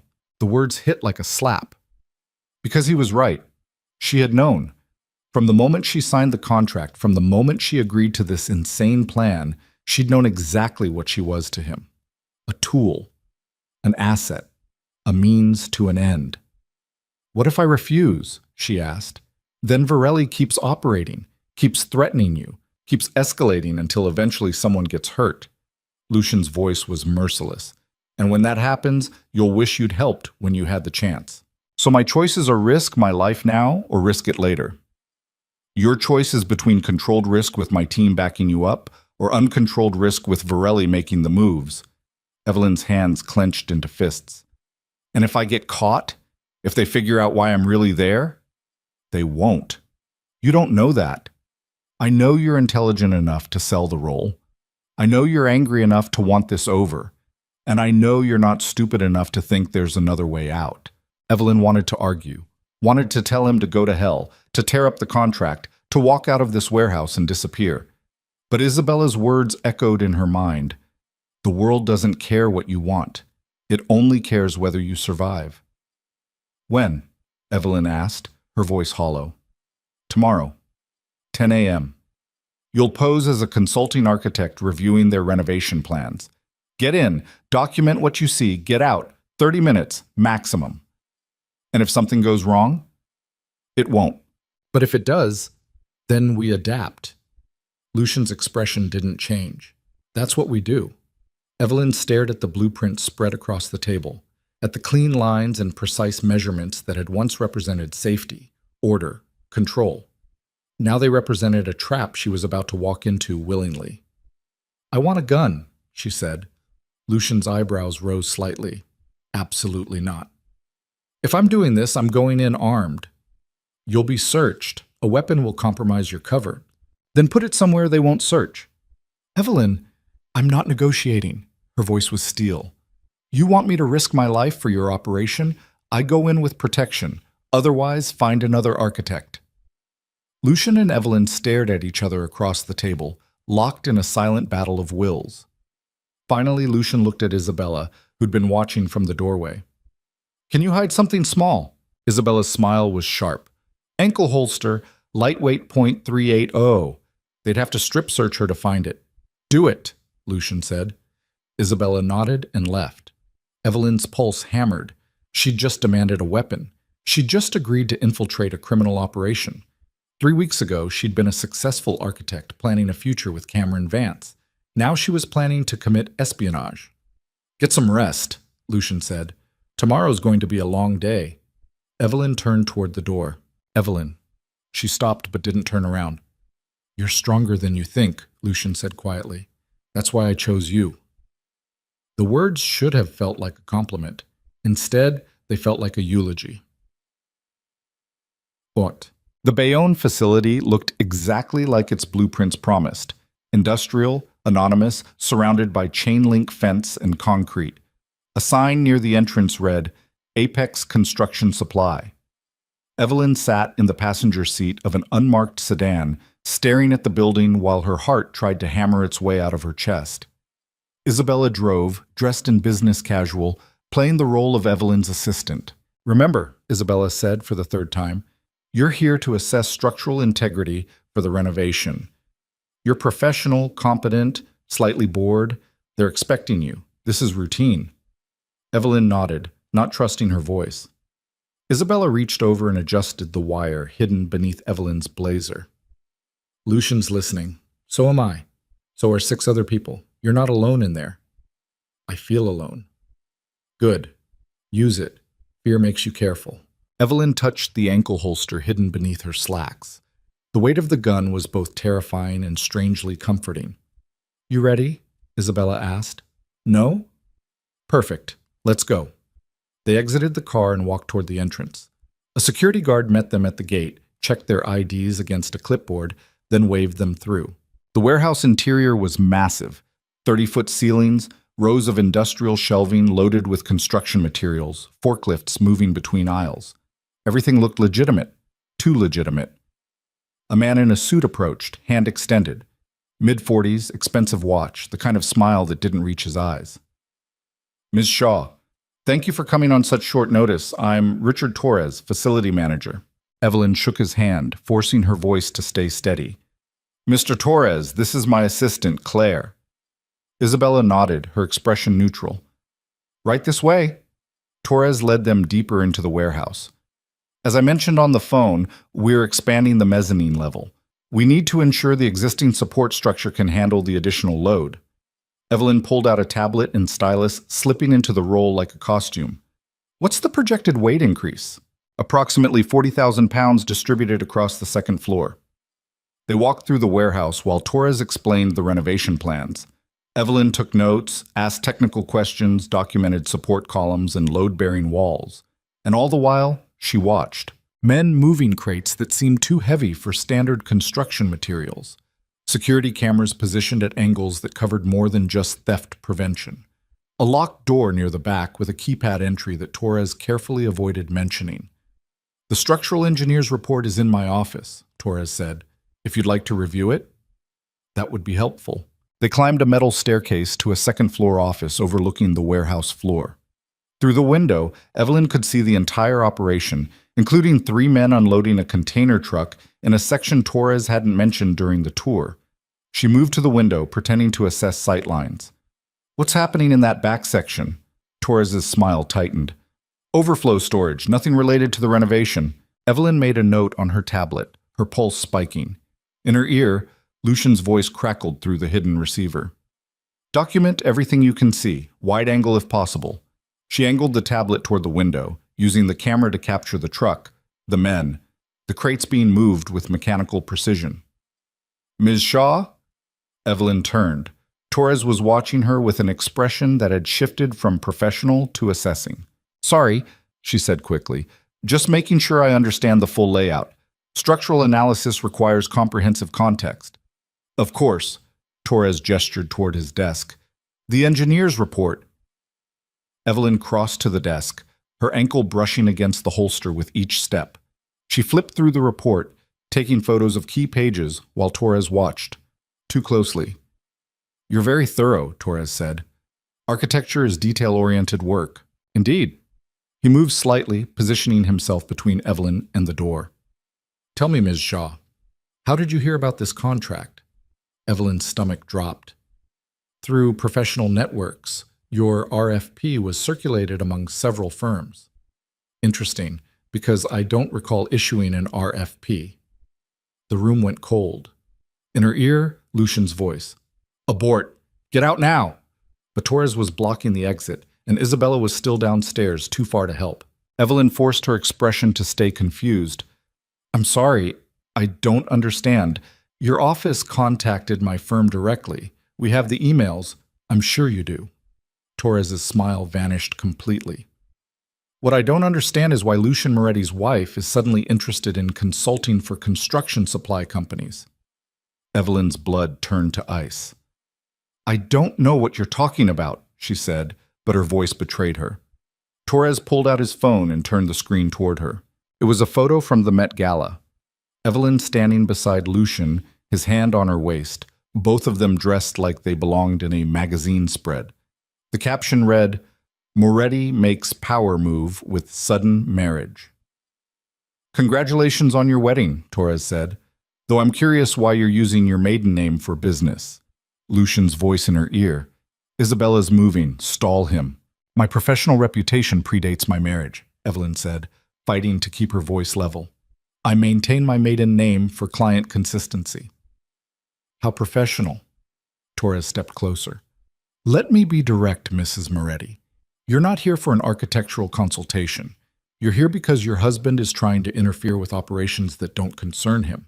I genuinely don't know what—" "Stop lying," Torres's voice hardened. "You're wired. You've been photographing classified areas, and you're currently carrying a concealed weapon in an ankle holster." Evelyn's heart stopped. Torres gestured toward her leg. "Did you really think we wouldn't scan you? This facility has military-grade security. We detected the metal the moment you walked through the gate." The door burst open. Isabella appeared, gun drawn. "Step away from her." Torres didn't move. "You're outnumbered, outgunned, and trespassing. Lower your weapon or I'll have my men escort you both out in pieces." As if on cue, 3 armed guards appeared behind Isabella. Evelyn's hands shook. This was it. This was how it ended, in a warehouse in Bayonne, caught in a trap she'd walked into because Lucian had convinced her she was smart enough to pull it off. "Let her go," Isabella said. "Your issue is with Moretti, not with her. My issue is with anyone stupid enough to think they can spy on Marco Varelli without consequences." Torres pulled out his own phone. "Mr. Varelli is very interested in meeting Mrs. Moretti. I'm sure he has questions about her husband's expansion plans." In her ear, Lucian's voice was ice. "Federal agents are 2 minutes out. Isabella, keep them talking." But 2 minutes felt like a lifetime. Torres made a call. "We have visitors. The architect and her assistant. Yes, confirmed. Wired and armed. Bring the car around." Evelyn's vision blurred. She thought about her mother. About Jenna. About the life she'd had before Cameron destroyed it and Lucian promised to fix it. She thought about the gun strapped to her ankle. And she made a decision. Her hand dropped to her leg. "Don't," Torres warned. But Evelyn was already moving, already reaching for the holster, already knowing this was either survival or suicide. Isabella fired first. The gunshot was deafening in the enclosed space. Torres dove behind the desk. The guards rushed forward. Evelyn grabbed the gun from her ankle, her hand shaking so violently she could barely grip it. Isabella was engaged with 2 guards, moving with brutal efficiency, strikes, blocks, a vicious elbow that sent one man reeling. The 3rd guard turned toward Evelyn. She raised the gun. 2 hands, firm grip. Breathe out when you squeeze. Isabella's training echoed in her mind. The guard drew his own weapon. Evelyn squeezed the trigger. The recoil shocked through her arms. The sound was catastrophic. The bullet went wide, shattering the office window behind Torres. The guard fired back. Evelyn felt the impact before she understood what had happened. A burning sensation in her left shoulder, sudden and absolute. She hit the ground hard, the gun clattering from her grip. Sirens erupted outside. Federal agents flooded the building, voices shouting commands, the situation dissolving into chaos. Evelyn lay on the floor, staring at the ceiling, watching blood seep through her blazer. Isabella's face appeared above her. "Stay with me." Medics are coming. I got shot, Evelyn said. Her voice sounded distant, like it belonged to someone else. You're going to be fine. I tried to kill someone. You tried to survive. Isabella pressed something against Evelyn's shoulder. The pressure was agony. That's different. Evelyn's vision swam. She could hear Torres being arrested, guards being subdued, the controlled violence of a federal raid. And through it all, Lucian's voice in her ear, no longer controlled, no longer detached. Evelyn, stay conscious. Do you hear me? Stay conscious. But the darkness was easier. Evelyn let it pull her under, surrendering to the one thing she could still control. The choice to stop fighting. Just for a moment, just until the pain stopped burning through her shoulder and the fear stopped clawing at her chest, and the horrible certainty that she'd become someone unrecognizable finally, mercifully, faded into nothing. She woke in a hospital room with white walls and machines beeping steadily beside her bed. Lucian sat in a chair near the window, his suit wrinkled, his tie gone, his face carved with an expression Evelyn had never seen before. Fear. Raw, unconcealed, devastating. You're awake, he said. Evelyn tried to sit up. Pain exploded through her shoulder, forcing her back down. Don't move, Lucian said, crossing to her bed. You have 14 stitches and a cracked clavicle. The bullet went clean through, but you're going to be in pain for a while. How long was I out? 18 hours. You lost a lot of blood. They had to transfuse. Evelyn's throat was dry. Did they get Varelli? Torres is talking. He's giving up names, locations, operations. Varelli's network is collapsing as we speak. So it worked. At what cost? Lucian's voice was harsh. You were shot, Evelyn. You nearly died because I sent you into that facility thinking I could control every variable. You couldn't.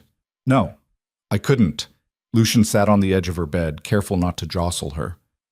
I'm sorry. The words were so unexpected that Evelyn almost didn't process them. What? I'm sorry. For using you.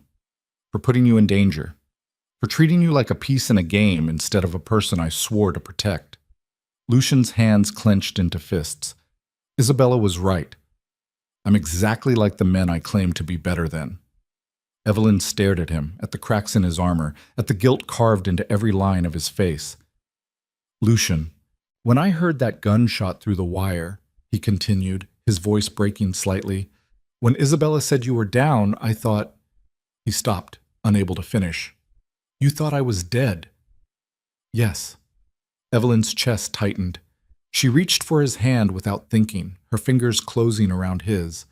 Lucian looked down at their joined hands like he didn't understand what was happening. I knew the risks, Evelyn said quietly. I chose to go in. You didn't force me. I manipulated you into it. Maybe, but I still made the choice. She squeezed his hand. And I'd make it again. Because Torres was right. I'm your wife. Whether it's real or fake or something in between. And that means Varelli's fight with you became my fight too. Lucian's jaw tightened. The contract? Fuck the contract. The words came out fierce, surprising them both. I'm not doing this because of a legal obligation anymore. I'm doing it because I'm tired of being a victim. Tired of letting men like Cameron and Varelli and even you decide what I'm capable of handling. Evelyn, I pulled the trigger, Lucian. I fired at that guard because I chose to fight instead of surrender. And yeah, I got shot. And yeah, it was terrifying. But I'm still here. I survived. Lucian stared at her, something shifting in his expression. Surprise, maybe, or recognition. You're different, he said quietly. Good. The old Evelyn was too easy to break. She met his eyes. This one won't be. For a long moment they sat in silence, hands still linked, something unspoken passing between them. Then Lucian's phone buzzed. He pulled it out, read the message, and his expression hardened. What is it? Evelyn asked. Varelli. He's been located. FBI is moving in within the hour. And Cameron? Lucian's eyes met hers. What about him? Torres said Varelli had informants, people feeding him information about your operations. Evelyn's stomach turned. Cameron was at the Met the same night Varelli's man appeared. He saw us together. He knew we were married. Lucian's expression went cold. You think Cameron's involved. I think he's desperate and angry and connected to people who wouldn't hesitate to use him. Evelyn forced herself to sit up despite the pain. We need to find out. You need to rest. I need answers. Her voice was steel. If Cameron sold me out to Varelli, I deserve to know. Lucian studied her for a long moment. Then he stood, pulling out his phone. I'll make some calls, he said, but you stay here. You're not cleared for discharge, and you're not walking into another operation with a bullet wound. Lucian, this isn't negotiable, Evelyn. You proved your strength. Now let me prove I can protect you without using you as bait. He left before she could argue. Evelyn lay back against the pillows, her shoulder throbbing, her mind racing. Somewhere in Manhattan, Cameron Vance was either a coward who'd abandoned her or a traitor who'd tried to get her killed. And in 6 hours, she'd know which. The old Evelyn would have been terrified. The new one was just angry. And anger, she was learning, was a far more useful emotion than fear. Evelyn discharged herself against medical advice 48 hours later. The doctor protested, cited infection risks and mobility concerns, then handed her a prescription for antibiotics and painkillers with an expression that said he'd seen this stubbornness before and knew better than to fight it. Her left arm was immobilized in a sling, her shoulder burning with every movement. But she could walk, and that was enough. Isabella met her in the hospital lobby wearing dark jeans and a leather jacket, her expression unreadable. You're an idiot, Isabella said by way of greeting. Probably. Evelyn signed the discharge papers with her good hand. Where's Lucian? Preparing for tonight. Tonight? Varelli's being moved from FBI custody to a federal holding facility. Lucian wants eyes on the transfer. Isabella's voice dropped. And he wants to talk to Cameron first. Evelyn's pulse spiked. He found him? Cameron's been staying at Sloane Hartwell's penthouse in Tribeca. Hasn't left in 3 days. Lucian's team has been monitoring his communications. Isabella paused. You're not going to like what they found. Tell me. Not here. Isabella gestured toward the exit. Cars waiting. They drove through Manhattan in silence, the city rushing past in a blur of steel and glass, and people who had no idea that beneath the surface a war was being fought in increments of violence and betrayal. Evelyn's shoulder throbbed with each bump in the road, but she refused the painkillers. She needed to be sharp. The safe house had changed since Evelyn left. More equipment now, monitors, computers, comm devices spread across tables like a military command center. 3 of Lucian's security team worked at various stations, their faces illuminated by screen glow. Lucian stood at the center of it all, studying a monitor displaying what looked like text message transcripts. He turned when Evelyn entered, his expression shifting from focused to alarmed. What the hell are you doing out of the hospital?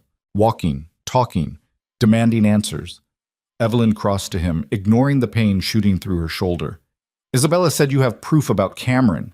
Lucian's jaw tightened. He gestured to one of his team members. Pull up the Vance communications. The man typed rapidly.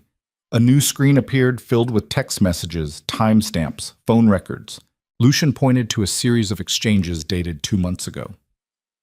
Cameron Vance has been in contact with Richard Torres since September, long before you and I met. Evelyn leaned closer, her good hand gripping the table edge. The messages were coded, but obvious once you knew what to look for. References to opportunities, mutual interests, information exchange. He was feeding them intelligence, Evelyn said, her voice hollow, about my development projects, construction timelines, permit applications, everything that would help Varelli anticipate my expansion into port-adjacent real estate. Lucian scrolled through more messages. Torres paid him $20,000 over 6 weeks, deposited into an offshore account Cameron thought was untraceable. Evelyn's vision blurred. Why would he do this? He's not a criminal. He's just desperate. Lucian pulled up another file. Bank statements, campaign finance reports. Cameron's political run burned through money faster than he could fundraise. He was drowning in debt. Torres approached him at a donor event, offered easy cash for harmless information. Cameron convinced himself it was just business intelligence, nothing illegal. Until it was. Until the night at the Met, when Varelli's operative made contact and Cameron realized he'd been feeding information to organized crime. Lucian's voice was steel. He panicked, tried to distance himself, but by then, Varelli had leverage. Evelyn stared at the evidence, her mind racing. Cameron hadn't just humiliated her. He'd sold information that put her directly in Varelli's crosshairs. Every threat, every moment of fear, every second she'd spent looking over her shoulder, all of it traced back to Cameron's greed and cowardice. "Where is he now?" she asked. "Still at Sloane's penthouse. He thinks he's safe because Varelli's in custody. He doesn't know Torres is cooperating with the FBI. And when he finds out, he'll run." Lucian met her eyes. "Which is why we're moving tonight, before he has the chance." "We?" "I'm bringing him in, making sure he answers for what he did." "To who? The FBI?" "To you." Lucian's voice was quiet but absolute. "You deserve to face him, to hear him admit what he put you through. After that, the feds can have him." Evelyn's throat tightened. Part of her wanted exactly that. Wanted to see Cameron's face when he realized his betrayal had been exposed, wanted him to understand the magnitude of his cowardice. But another part, the part that had pulled a trigger in that Bayonne warehouse, wanted something else entirely. "I'm coming with you," she said. "Absolutely not. You're injured. I'm coming with you, or I'm going alone." Evelyn's voice was flat. "Your choice." Lucian and Evelyn stared at each other, locked in a silent battle neither wanted to lose.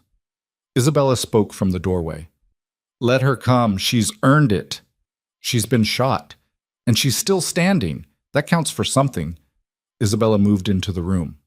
"Besides, Cameron's more likely to talk if Evelyn's there. He'll try to manipulate her, appeal to their history. That's when people make mistakes." Lucian's hands clenched into fists. Finally, he nodded. "Fine, but you stay in the car until I clear the apartment. Non-negotiable." "Agreed," Evelyn lied. They both knew it was a lie, but Lucian let it stand anyway.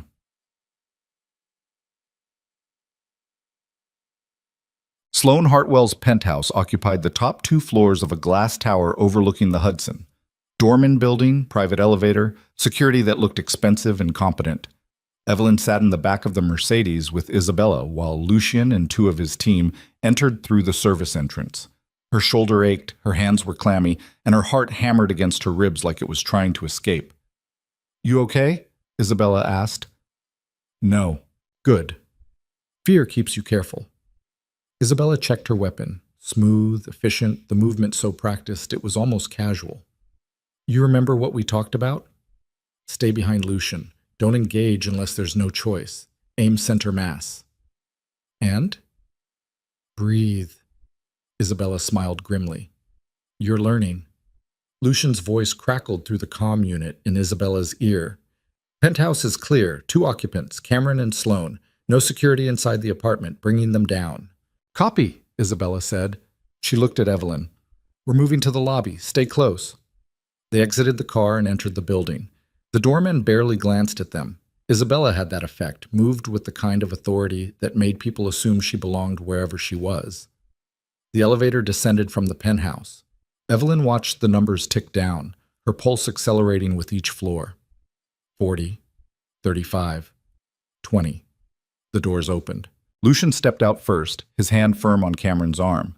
Cameron looked like he'd aged a decade. Rumpled clothes, unshaven, eyes red-rimmed and wild.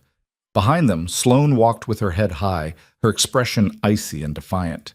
Then Cameron saw Evelyn. His face went white. "Oh, God, Evelyn." "Shut up," Lucian said. Not loud, not aggressive, just absolute. Cameron shut up. They moved through the lobby toward a back exit where another vehicle waited. Evelyn fell into step beside Lucian, her eyes locked on Cameron. He wouldn't look at her, kept his gaze on the floor, his breathing shallow and ragged. Coward. The word crystallized in Evelyn's mind with perfect clarity.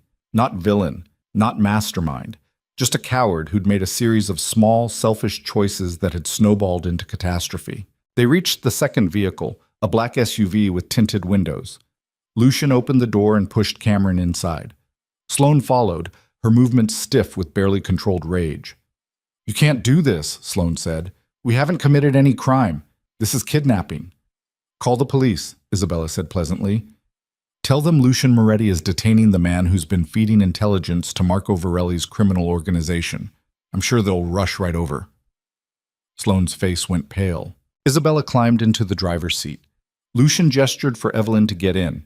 She slid in beside Cameron, her injured shoulder pressing against the seat back, pain radiating down her arm. Cameron flinched away like she was contagious. Lucian sat on Cameron's other side, effectively trapping him. The door closed. The SUV pulled away from the curb. For 30 seconds, nobody spoke. Then Cameron broke. "I didn't know. You have to believe me. I didn't know who Torres was working for until it was too late." "When did you figure it out?" Evelyn's voice was eerily calm. "The gala, at the Met, when I saw that man watching you." Cameron's hands shook. "Torres called me that night, told me to back off, that Varelli was interested in you now. That's when I realized that you'd sold information that put me in danger. I never meant for that to happen. I swear, I thought it was just corporate intelligence, business competition. I didn't know it was organized crime. You took money for information about Lucian's operations." Evelyn's voice was ice. "You didn't ask questions because you didn't want to know the answers. I was desperate. My campaign was failing. I had debts. Sloane's family wanted proof I could operate in their world, and I was drowning." Cameron's voice cracked. $20,000 seemed like nothing. Just information. Just data. "Just my life," Evelyn said quietly. Cameron finally looked at her. His eyes were red, his face haggard. "I'm sorry. God, Evelyn, I'm so sorry. If I could take it back. But you can't." Evelyn leaned forward despite the pain. "You can't take back the threats. The fear. The fact that I got shot because of intelligence you provided." Cameron's face crumpled. "You were shot?" "Bayonne warehouse, federal raid. A guard put a bullet through my shoulder because I was trying to stop Varelli's operation, the operation you helped facilitate. I never wanted—" "What did you want, Cameron?" Evelyn's voice rose. "When you humiliated me at the Apex Club, when you removed my ring in front of 200 people, what exactly did you think would happen? That I'd just disappear? That there'd be no consequences? I thought you'd move on, find someone else. I didn't think you'd marry Lucian Moretti. And that's my fault? That I survived your betrayal?" "You didn't survive." Cameron's voice turned bitter. "You became exactly like him, cold, calculating, willing to do whatever it takes." "Good." Evelyn's smile was sharp. "Because the woman you destroyed wouldn't have lasted a week in this world. But the one I became? She's the reason you're sitting in this car instead of running to whatever offshore account you thought would save you." Cameron stared at her, something like recognition dawning in his expression. "You're not here for closure. You're here for revenge." "I'm here for the truth." Evelyn glanced at Lucian. "And then I'm here to watch you face consequences." The SUV pulled into an underground parking garage. Not the warehouse, somewhere new. Evelyn didn't recognize it. "Where are we?" Sloane demanded. "Neutral ground," Lucian said. "Somewhere the FBI can pick you up without drawing attention." "The FBI?" Cameron's voice pitched higher. "You're turning us over? You're going to confess everything. Torres, Varelli, every piece of intelligence you sold, every payment you took, all of it." "I can't. They'll destroy me, my career, my reputation." "You destroyed those yourself." Lucian's voice was merciless. "Now you're going to do the one useful thing you're capable of. You're going to testify. And maybe, if you're convincing enough, the prosecutor will offer a deal that keeps you out of prison. And if I refuse, then Varelli's associates will assume you cooperated anyway.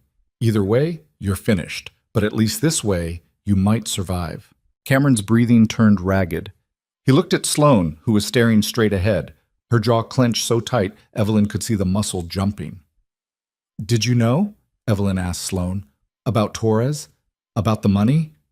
Sloane's eyes cut toward her. "I knew Cameron was in debt. I didn't ask where the money came from." "That's not an answer. It's the only one you're getting."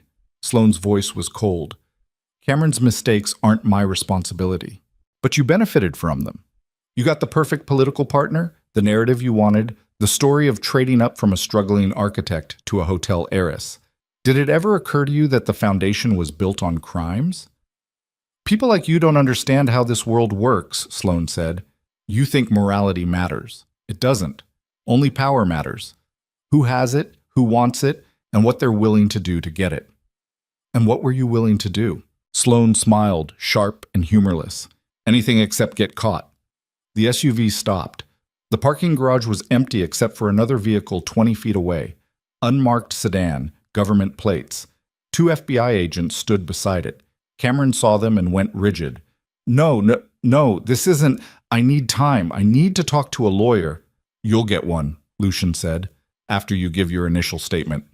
He opened the door and pulled Cameron out. Isabella did the same with Sloane. The FBI agents approached, badges already out. Cameron Vance, Sloane Hartwell, we have questions regarding your communications with Richard Torres and Marco Varelli's organization. Cameron looked back at Evelyn one last time. His expression was desperate, pleading, pathetic. I loved you, he said. That was real. Everything else was a mistake, but that was real.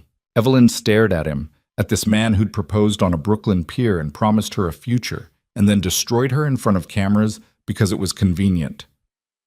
No, she said quietly. You loved the version of me that made you look good. The moment I stopped being useful, I stopped being real to you. She turned away before he could respond.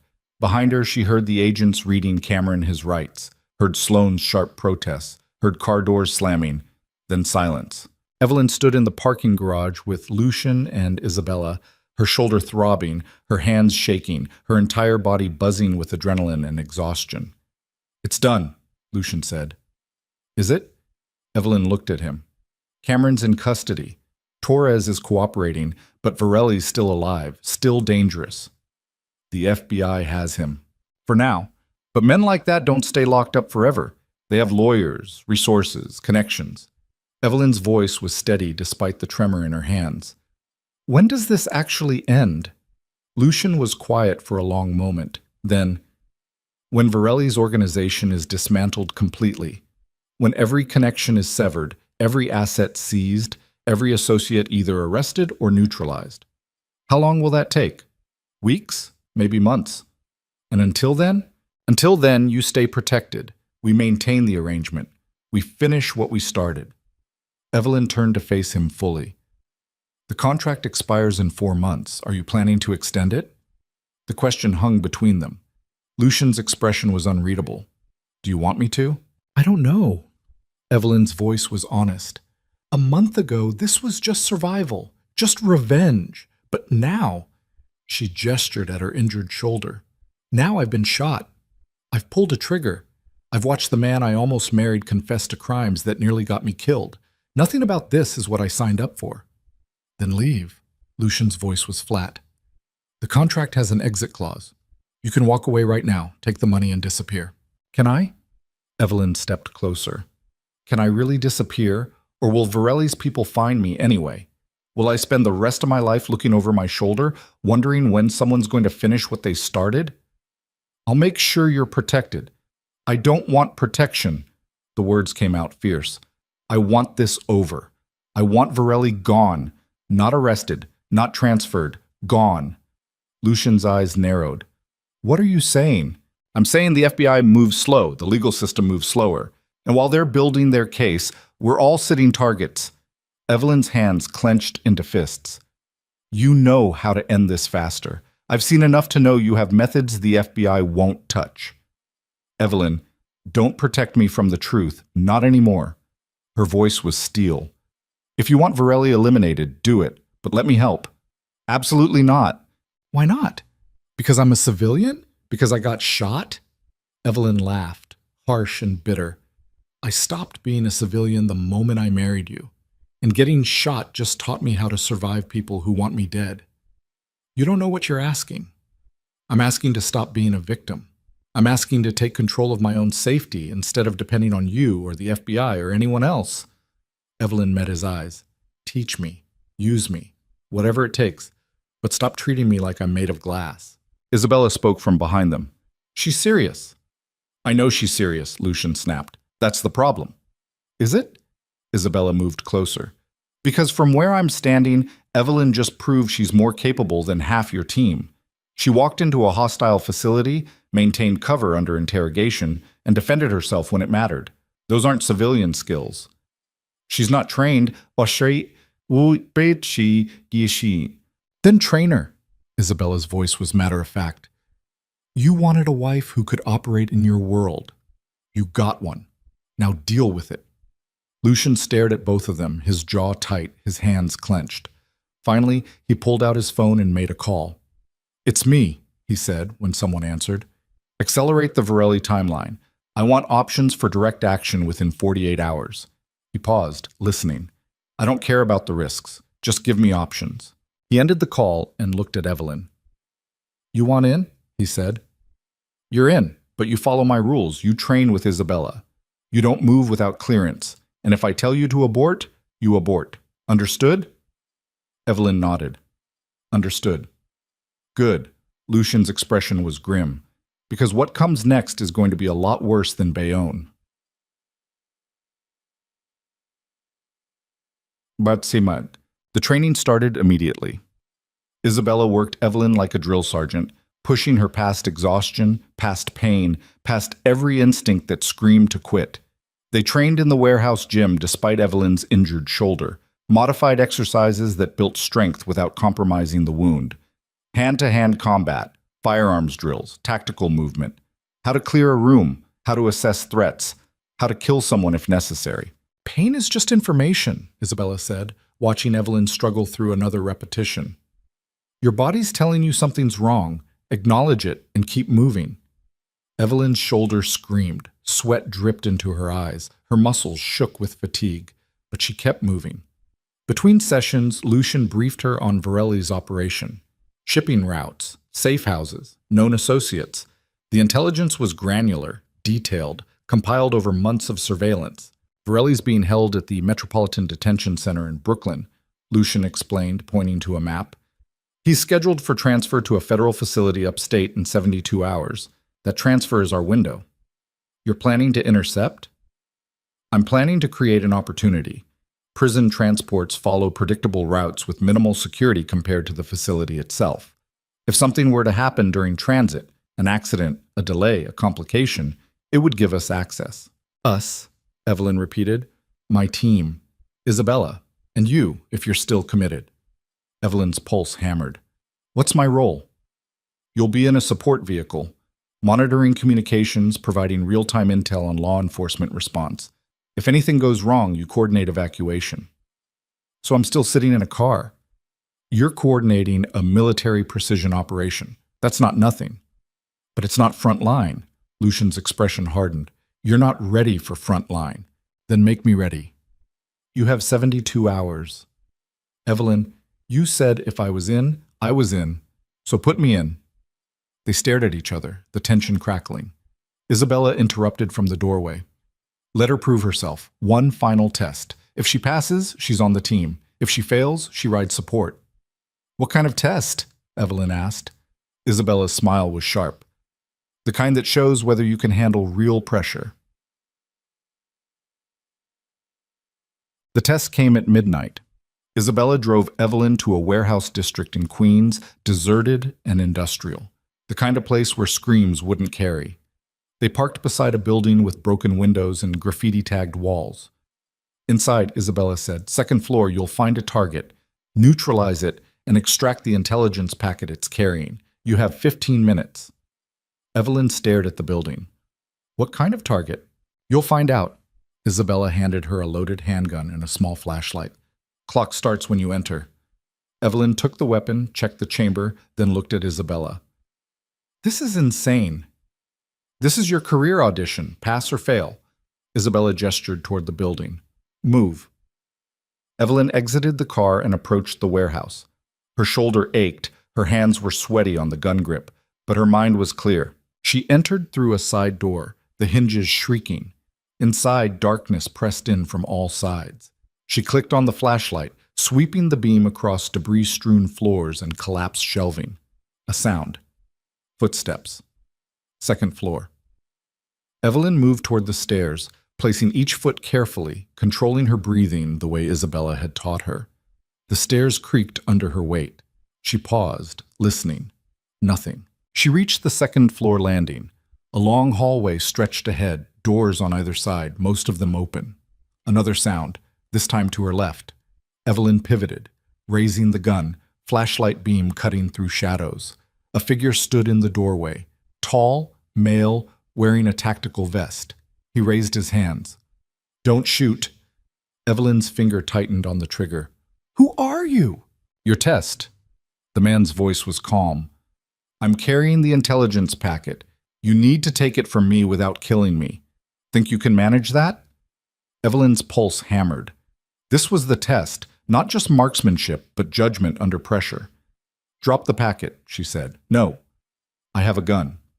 And I have orders to resist. So what are you going to do? Shoot me? Prove you can kill on command? Or find another way?" Evelyn's mind raced. Shooting him failed the test, showed she defaulted to lethal force. But letting him escape also failed. She needed a third option. Evelyn lowered the gun slightly. "You're right. I could shoot you, but that would be loud, messy, and stupid." She stepped forward. "So instead, I'm going to ask nicely. Give me the packet." "No." Evelyn moved fast, exactly the way Isabella had trained her. She closed the distance, drove her good shoulder into the man's chest, knocked him off balance. He stumbled back and she swept his leg, sending him to the floor. Before he could recover, she had the gun pressed against his throat. "Packet," she said. "Now." The man smiled. Then he pulled an envelope from his vest and handed it over. "Nicely done, Mrs. Moretti." Evelyn stood, her shoulders screaming, her breath coming in gasps. She opened the envelope. Inside was a single card with 2 words. "You pass." Isabella's voice echoed from somewhere nearby. 12 minutes. Not bad for a civilian." Evelyn turned. Isabella stood in the hallway, arms crossed, looking almost proud. "You're in," Isabella said. "Welcome to the team." 72 hours later, Evelyn sat in the back of an unmarked van 3 blocks from the Brooklyn Bridge, watching multiple video feeds on a laptop screen. One showed the Metropolitan Detention Center entrance. Another tracked the prison transport vehicle, a reinforced bus with tinted windows and armed guards. Lucian's voice crackled through her earpiece. "Transport is moving. ETA to intercept point. 8 minutes." "Copy," Evelyn said. Her hands were steady on the keyboard despite her racing pulse. Isabella was in position on the bridge with 2 other team members. Their job was to create a controlled accident. Nothing lethal, just enough chaos to force the transport to stop. Lucian was in a secondary vehicle, ready to move in during the confusion. And Evelyn was running Overwatch, monitoring police channels, coordinating timing, making sure no one got caught.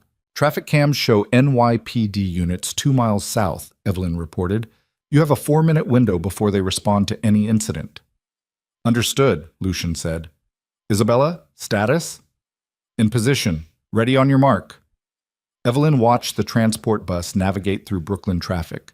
Inside that bus, Marco Varelli sat in restraints, probably confident he'd lawyer his way out of federal charges within months. He was wrong. 30 seconds, Lucian said. Evelyn's hands hovered over the keyboard, ready to jam police communications if needed.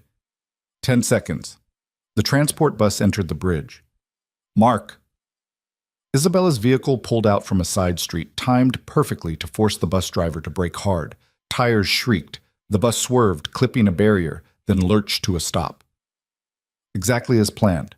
Guards poured out of the transport, hands on weapons, assessing the situation. Lucian's vehicle appeared from the opposite direction. Not aggressive, not threatening, just a civilian vehicle caught in traffic, except Lucian was already out, moving with brutal efficiency. Evelyn watched through the traffic cam feed, her pulse hammering. This was real. This was happening. Lucian approached the guards, hands visible, expression calm. He said something. Evelyn couldn't hear through the camera feed, and one of the guards relaxed slightly. Mistake. Lucian moved. Fast, controlled, devastating. The first guard went down before he could draw his weapon. The second tried to radio for backup, but Isabella was already there, neutralizing him with clinical precision. 30 seconds. That's all it took. Lucian entered the transport bus. Evelyn held her breath. Police radio chatter erupted. Units respond to bridge incident. Possible assault on federal transport. Lucian, you have 90 seconds, Evelyn said into the comm. NYPD is responding. Copy. Inside the bus, Lucian found Varelli. The man was still restrained, still in federal custody, still technically untouchable. Lucian leaned close, said something Evelyn couldn't hear. Varelli's face went white. Then Lucian straightened and walked away. Just walked away. Evelyn's confusion spiked. "Lucian, what are you doing? You didn't—" "I didn't need to." Lucian's voice was calm as he returned to his vehicle. "I just needed him to know I could have." "That's it? That's the plan?" "That's the message. Marco Varelli just learned that federal custody doesn't protect him from me. That if I want him dead, no prison, no lawyer, no amount of money will save him." Lucian's vehicle pulled away from the scene. Fear is more effective than violence, and he's terrified now. Evelyn stared at the screen, watching guards scramble, watching Varelli sit frozen in his seat, watching the whole operation dissolve into chaos. And she understood. This wasn't about killing Varelli. It was about breaking him, making him realize he'd lost.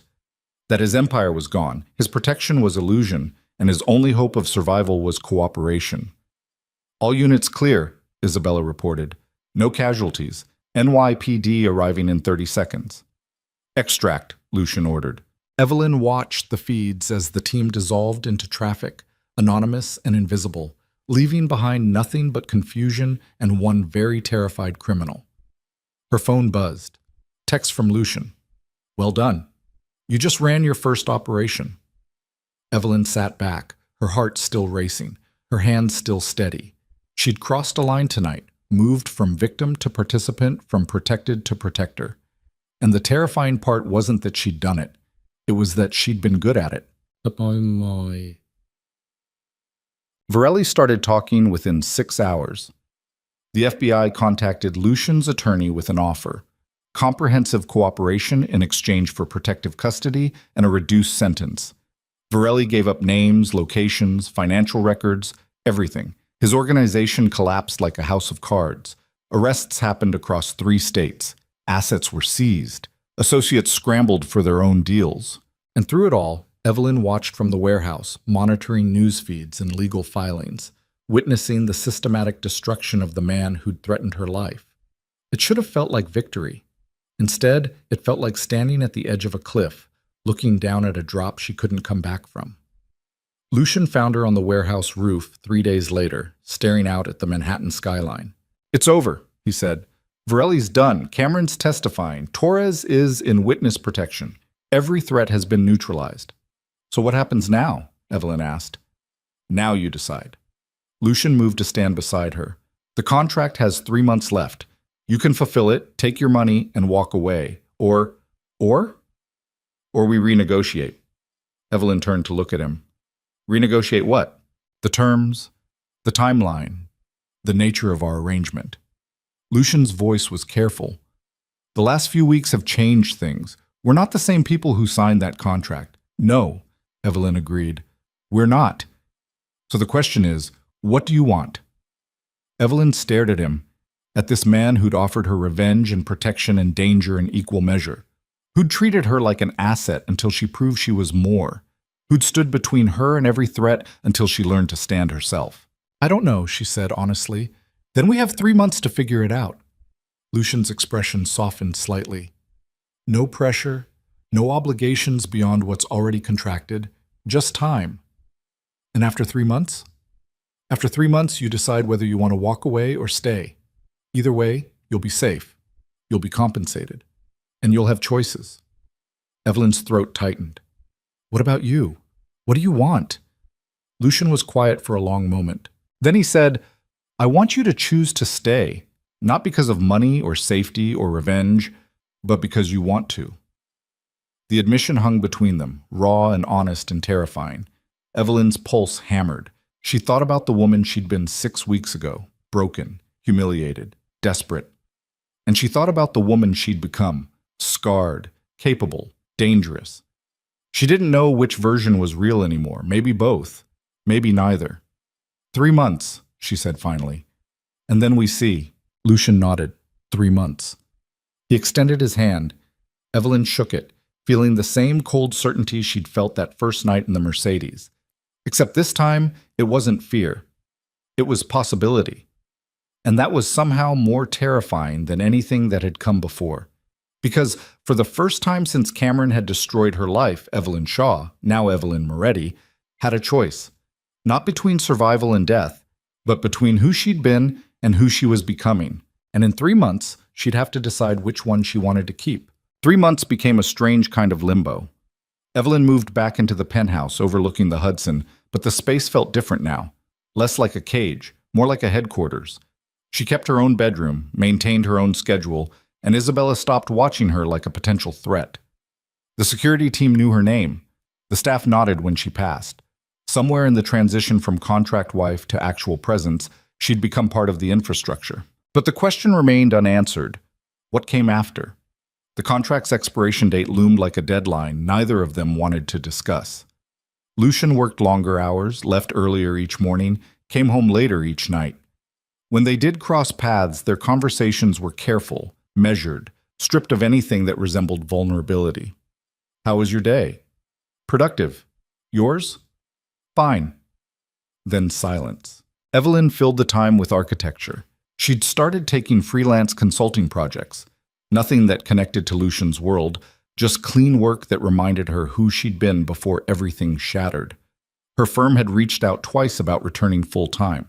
She'd deflected both times, unsure what answer to give when she didn't know where she'd be living in 3 weeks. Isabella found her in the penthouse library one afternoon, surrounded by blueprints and coffee cups, working through structural calculations for a museum renovation in Boston. "You're avoiding him," Isabella said, sitting down without invitation. Evelyn didn't look up. "I'm working." "You're hiding in floor plans because facing Lucian means facing a decision you're not ready to make." Evelyn's pencil stilled. She set it down carefully. "What do you want me to say?" "The truth." Isabella leaned back. "Do you love him?" The question landed like a physical blow. Evelyn's throat tightened. "That's not what this arrangement was about." "That's not an answer. It's the only one I have." Evelyn met Isabella's eyes. "Your brother offered me a contract. Money, protection, revenge. Love was never part of the terms. And yet here you are, 3 months later, still living in his home, still wearing his ring, still pretending this is just business." Evelyn looked down at her left hand. The wedding band was simple. White gold, no stones, the kind of ring you'd barely notice except that it never came off. She'd stopped thinking about it weeks ago, stopped registering its presence. But it was there, always there. "I don't know what I feel," Evelyn said quietly. "I know I'm grateful. I know I'm safer with him than without him. I know that when I got shot, the first voice I heard was his, and it sounded like fear, not calculation." "Then tell him that." "And say what? That I've developed feelings for the man who married me as a business transaction? That I can't tell the difference between genuine emotion and trauma bonding? That I'm terrified of walking away and equally terrified of staying?" "Yes." Isabella's voice was matter-of-fact. "Say exactly that. Because Lucian's sitting in his office right now asking himself the same questions, and neither of you will survive the next 3 weeks if you keep pretending this is still about a contract." Evelyn stared at her. "He feels the same way? I'm not his therapist. Ask him yourself." Isabella stood. "But do it soon, because the contract expires in 18 days, and after that, whatever this is either becomes real or it ends. There's no middle ground." She left. Evelyn sat alone in the library, staring at blueprints that suddenly seemed irrelevant. 18 days. She pulled out her phone and stared at Lucian's contact information for a full minute before typing. "Can we talk? Tonight?" His response came immediately. "My office. 8 p.m. Evelyn's pulse hammered. She looked at the clock. 6 hours. 6 hours to figure out what the hell she was going to say. Ban. Lucian's office was on the top floor of the Moretti building in Midtown. Glass walls, minimalist furniture, a view of Manhattan that probably cost more per square foot than most people made in a year. Evelyn had been here once before, weeks ago, when she'd needed to sign additional legal documents related to the contract. She'd hated it then. Too cold, too impersonal. Now it just felt like Lucian, controlled, precise, fortified against anything resembling chaos. He stood by the windows when she entered, hands in his pockets, silhouetted against the city lights. He didn't turn around. "Close the door," he said. Evelyn did. The click of the latch felt final. She crossed to stand beside him, both of them staring out at Manhattan like it held answers neither could find inside the room. 18 days, Lucian said. I know. I've had my attorney draft 2 documents. One extends the contract for another year with modified terms and increased compensation. The other terminates the arrangement, transfers the full payment to your account, and releases both of us from all obligations. Evelyn's chest tightened. Which one do you want me to sign? Neither. She turned to look at him. His profile was sharp in the ambient light, his jaw tight, his expression unreadable. I don't understand, she said. I want you to tear them both up. Lucian finally looked at her. I don't want another contract. I don't want modified terms or extended timelines. I want to know if you're staying because you choose to, not because I'm paying you. Lucian, I've spent 3 months trying to convince myself this was still transactional, that you were still the desperate woman I found outside the Apex Club, and I was still the pragmatic businessman using her for legitimacy. His voice was rough. But that stopped being true the moment you walked into that Bayonne warehouse. Maybe before. Evelyn's throat closed. What are you saying? I'm saying I don't want a wife on contract. I want you. Actually you. Messy and damaged and terrifyingly capable. I want to wake up knowing you're here because you chose me, not because I structured an agreement that made staying easier than leaving. And if I can't give you that, if I don't know how to separate what I feel from what I've survived, then we figure it out together. Lucian stepped closer. But I need to know you're willing to try. Not for money, not for safety, just because you want to. Evelyn stared at him, at the cracks in his armor, at the vulnerability he was offering like a weapon he'd put down. I'm terrified, she admitted, of trusting this, of believing it's real. Cameron destroyed me by making promises he didn't keep. You saved me by keeping promises you didn't make. I don't know how to navigate anything in between. Then don't navigate. Just stay. Or leave. But make it your choice, not a calculation. Evelyn's hands shook. She pressed them against her thighs, trying to steady herself. What if I choose wrong? There's no wrong choice. There's just what you want versus what you think you should want. And what do you want? Lucian reached for her hand, carefully, like he was afraid she'd pull away. His fingers closed around hers, warm and solid and impossible to misinterpret. I want you to stay, he said quietly. Not as Mrs. Moretti, contract wife and strategic asset, but as Evelyn. The woman who survived Cameron Vance and Marco Varelli and a bullet through the shoulder. The woman who learned to shoot in 3 weeks and ran a federal operation without flinching. The woman who's sitting in my library at 2 a.m. working on museum renovations because she still believes in building things. Evelyn's vision blurred. You've been watching me work? I've been watching you rebuild yourself. It's the most extraordinary thing I've ever seen. The words broke something in her chest. Evelyn pulled her hand free, not to escape, but to press both palms against her face, trying to hold herself together. I don't know how to do this, she said, her voice muffled. I don't know how to be with someone without a contract defining the boundaries, without rules, without an exit strategy. Then we make new rules, together. Not terms and clauses, but actual agreements between 2 people trying not to destroy each other. Evelyn lowered her hands. What kind of agreements? Honesty, even when it's uncomfortable. Space when either of us needs it. No more treating each other like business partners pretending to be married. Lucian's expression was raw. And if it doesn't work, if we try this and it falls apart, we walk away without lawyers or negotiations or recriminations. Just 2 people who tried and failed. That's terrifying. I know. But also the only thing that makes sense. Lucian's lips curved into something that almost resembled a smile. So is that a yes? It's a maybe. Evelyn stepped closer. I need time. Not 3 months, not 18 days, just time to figure out who I am when I'm not surviving something. And then I'll know if this is real or just trauma making me dependent on the person who saved me. How much time? However long it takes. She met his eyes. Can you live with that? Lucian was quiet for a long moment. Then he nodded. On one condition. What? You stay in the penthouse, not as my contracted wife, not as a guest, but as someone I'm dating, for lack of a better term, someone I'm trying to build something real with, even if we don't know what that something is yet. Dating, Evelyn tested the word. We got married before we ever went on a date. Then we're doing this backwards. Seems appropriate. Despite everything, Evelyn laughed. A real laugh. Not bitter or broken, just genuine. You're seriously asking me to date my own husband? I'm asking you to let me take you to dinner, and maybe breakfast, and whatever comes between. Lucian's voice softened.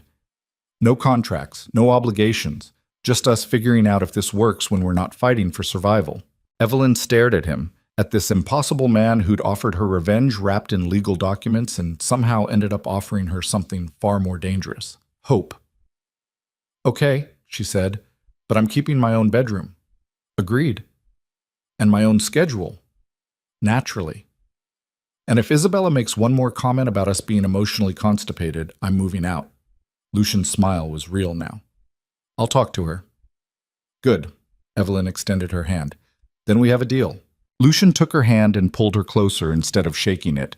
His other hand came up to cup her face, thumb brushing her cheekbone.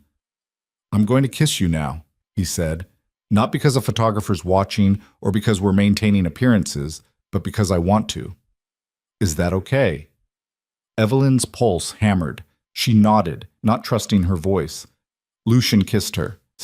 It was nothing like their wedding kiss, that brief clinical contact designed for cameras. This was slow, deliberate, devastating. His hand slid into her hair, angling her head, and Evelyn's fingers gripped his shirt, pulling him closer. When they finally broke apart, both breathing hard, Lucian rested his forehead against hers. Still terrified? He asked. Absolutely. Good, me too. They stood like that for a long moment. Two people who'd married as strangers and somehow ended up here, vulnerable, uncertain, but choosing each other anyway. Outside, Manhattan glittered with 1,000 stories of people trying to survive, to thrive, to build something that mattered. And for the first time in months, Evelyn believed she might be one of them. The next 3 weeks felt like learning a new language. Lucian took her to dinner at restaurants where nobody cared about their marriage certificate or public image. They walked through Central Park without security trailing them. They fought about stupid things, his obsessive organization, her habit of leaving coffee cups everywhere, and learned to apologize without lawyers mediating. Slowly, carefully, they built something that resembled normal. Isabella watched it all with an expression somewhere between approval and exasperation. You two are the most dysfunctional, functional couple I've ever seen, she said one night over takeout in the penthouse. We're working on it, Evelyn said. You're overthinking it. Says the woman who threatened to shoot me when we first met. I was protecting my brother. And now, Isabella's smile was sharp. Now I'm protecting you both. From each other, mostly. Evelyn laughed. Over the past weeks, Isabella had become something unexpected. Not quite a friend, but not quite the hostile guard dog either. Something in between. An ally, maybe. Someone who understood what it meant to survive in Lucian's world. The contract's official expiration date came and went without ceremony. Evelyn woke that morning to find an envelope on her nightstand. Inside was a cashier's check for $500,000 and a handwritten note from Lucian. Contract fulfilled. You're free to go or stay.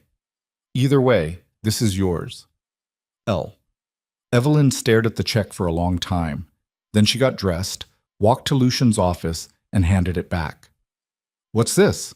He asked, looking up from his laptop. Your money. The contract specified. I don't want it. Evelyn sat down across from him. I didn't stay for the money. I stayed because I wanted to. Taking it now feels like payment for something that stopped being transactional months ago. Lucian set down his coffee. Evelyn, you earned that. You risked your life. I chose to risk my life. I chose to stay. I chose you.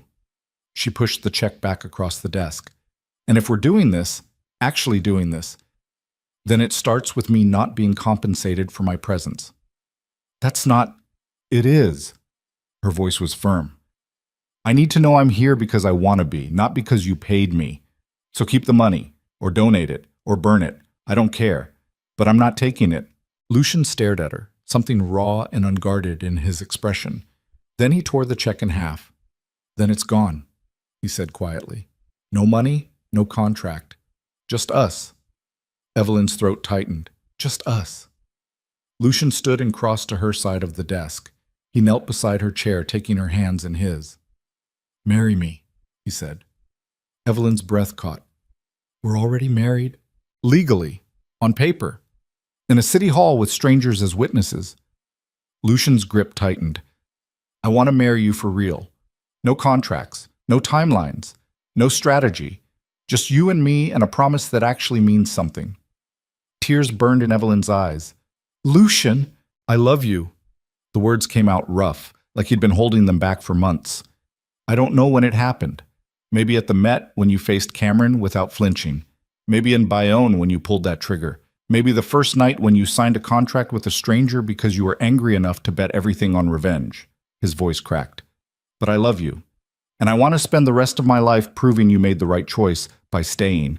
Evelyn couldn't breathe, couldn't think, could only feel the weight of his words settling into the spaces she'd kept guarded since Cameron had destroyed her.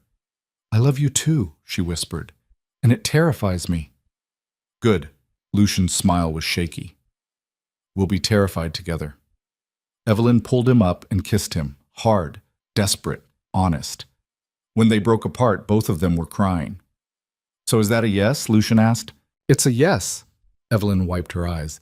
"But I'm planning the wedding this time, and I'm inviting actual friends, not business associates. Whatever you want. And we're doing it at the place where we first met." Lucian's eyebrows rose. "The Apex Club? The rooftop where Cameron tried to destroy me and you offered me a way out." Evelyn's smile was fierce. "I want to replace that memory with something real." "You're sure?" "I'm sure." She kissed him again. "I want to stand in the same place where my old life ended and choose to start a new one. With you. On purpose." Lucian pulled her close, his face buried in her hair. "I don't deserve you." "Probably would. Probably not. But you're stuck with me anyway." They held each other in the morning light flooding through the office windows. Two people who'd signed a contract as strangers and somehow found something far more valuable than money or protection or revenge. They'd found each other, and that was worth every risk, every scar, every terrifying choice that had led them here. Down. 6 months later, Evelyn stood on the rooftop of the Apex Club in a dress that cost less than half of what the stylist had wanted to charge her. Simple. Elegant. Hers. The venue looked different at sunset. Warm light instead of harsh spotlights, string lights instead of chandeliers, 50 guests instead of 200 strangers. Jenna stood beside her as maid of honor, tears already streaming down her face. "I can't believe you're doing this." "Which part?" Evelyn asked. "Remarrying my husband or reclaiming the place where my ex publicly humiliated me?" "Both. It's very you." Evelyn laughed. Over the past months, she'd rebuilt her relationship with Jenna, had explained everything, the contract, the danger, the choice to stay. Jenna had threatened to kill Lucian, then met him, then grudgingly admitted he wasn't terrible. High praise from someone who'd wanted to murder Cameron with her bare hands. Her mother sat in this front row, still processing the fact that her daughter had been married for almost a year without telling anyone. That conversation had been brutal. Tears, recriminations, fear for Evelyn's safety. But she'd come to the wedding anyway, and that meant everything. Isabella stood on Lucian's side as best man, a choice that had raised eyebrows until people met her and realized she was the only person Lucian trusted absolutely. The officiant was an old friend of Evelyn's from architecture school, someone who understood that this wasn't a traditional ceremony and didn't try to make it one. Lucian waited at the end of the aisle in a suit that was somehow both formal and understated. His eyes never left Evelyn as she walked toward him. No processional music, no grand entrance, just a woman choosing to walk toward her future. When she reached him, he took her hands. "You look beautiful," he said quietly. "You clean up okay yourself." The officiant smiled. "We're gathered here today." "Wait," Evelyn interrupted. She turned to address the guests. "Before we do this, I need to say something." Confused murmurs rippled through the crowd. Evelyn took a breath. "A year ago, I stood on this rooftop and watched my life fall apart. The man I thought I'd marry humiliated me in front of cameras and replaced me before I could process what was happening. I left here broken, convinced I'd never recover." She looked at Lucian. "And then I met someone who offered me a way to survive. A contract, a transaction, A marriage that wasn't supposed to mean anything. Lucian's grip on her hands tightened. But somewhere between surviving and thriving, between contracts and choices, I fell in love. Evelyn's voice was steady. Not with the man who saved me, but with the man who let me save myself, who stood beside me while I learned to be strong instead of protected, who loved me enough to let me be terrified and messy and still figuring it out. Tears streamed down her face now, but she didn't care. So this isn't a wedding. It's a recommitment. A choice I'm making with clear eyes and full knowledge of who we both are. Broken in some places, strong in others, but trying anyway. She turned back to Lucian. I choose you. Not because I need you, but because I want you. Today and every day after. Lucian's voice was rough when he spoke. I choose you too. Not as a contract or a convenience or a strategy, but as my partner, my equal, the woman who's braver than she knows and stronger than I deserve. The officiant cleared his throat, clearly moved. Well, that was... okay. Rings? Isabella handed them over. New rings, chosen together, without any connection to contracts or previous lives. They exchanged them slowly, deliberately. I now pronounce you husband and wife, the officiant said. Again. For real this time. Lucian pulled Evelyn close and kissed her while their friends cheered and cameras flashed. But this time, the cameras were held by people who loved them, capturing a moment that was real and chosen and entirely theirs. When they broke apart, Evelyn whispered, No regrets? Not a single one, Lucian said. They turned to face their guests, this strange assembled group of people who'd witnessed their journey from contract to choice, from survival to something resembling happiness. Jenna was sobbing. Isabella was smiling. Evelyn's mother was clutching a tissue and looking between confusion and cautious acceptance. And somewhere below them, Manhattan pulsed with 1,000 stories of people falling apart and putting themselves back together. Evelyn and Lucian had been both. Now they were choosing to be something else. Two people building a future on the ruins of their past, brick by careful brick. The reception was small, intimate, nothing like the society galas Evelyn had attended as Mrs. Moretti, contract edition. They ate food that actually tasted good instead of looking impressive. They danced to music they'd chosen instead of what was expected. They laughed with friends instead of networking with strangers. Halfway through the night, Evelyn found herself standing at the rooftop edge, looking out at the city that had chewed her up and spit her out and somehow given her everything she'd never known she needed. Lucian appeared beside her, 2 champagne flutes in hand. He offered her one. What are you thinking? He asked. That a year ago, I stood approximately here and wanted to disappear. And now? Now I want to stay. Evelyn turned to him. I want to keep building my firm, keep working with you when our projects align, keep fighting with Isabella about whether I need security detail for grocery shopping. She means well. She means overprotective. Evelyn smiled. But I love her anyway. She loves you too. She'd never admit it, but she does. They stood in comfortable silence, watching the city lights. There's something I need to tell you, Lucian said. Evelyn's pulse spiked. That sounds ominous. It's not. At least I hope it's not. He set down his champagne glass. I've been approached about expanding the company into international markets, real estate development in Europe.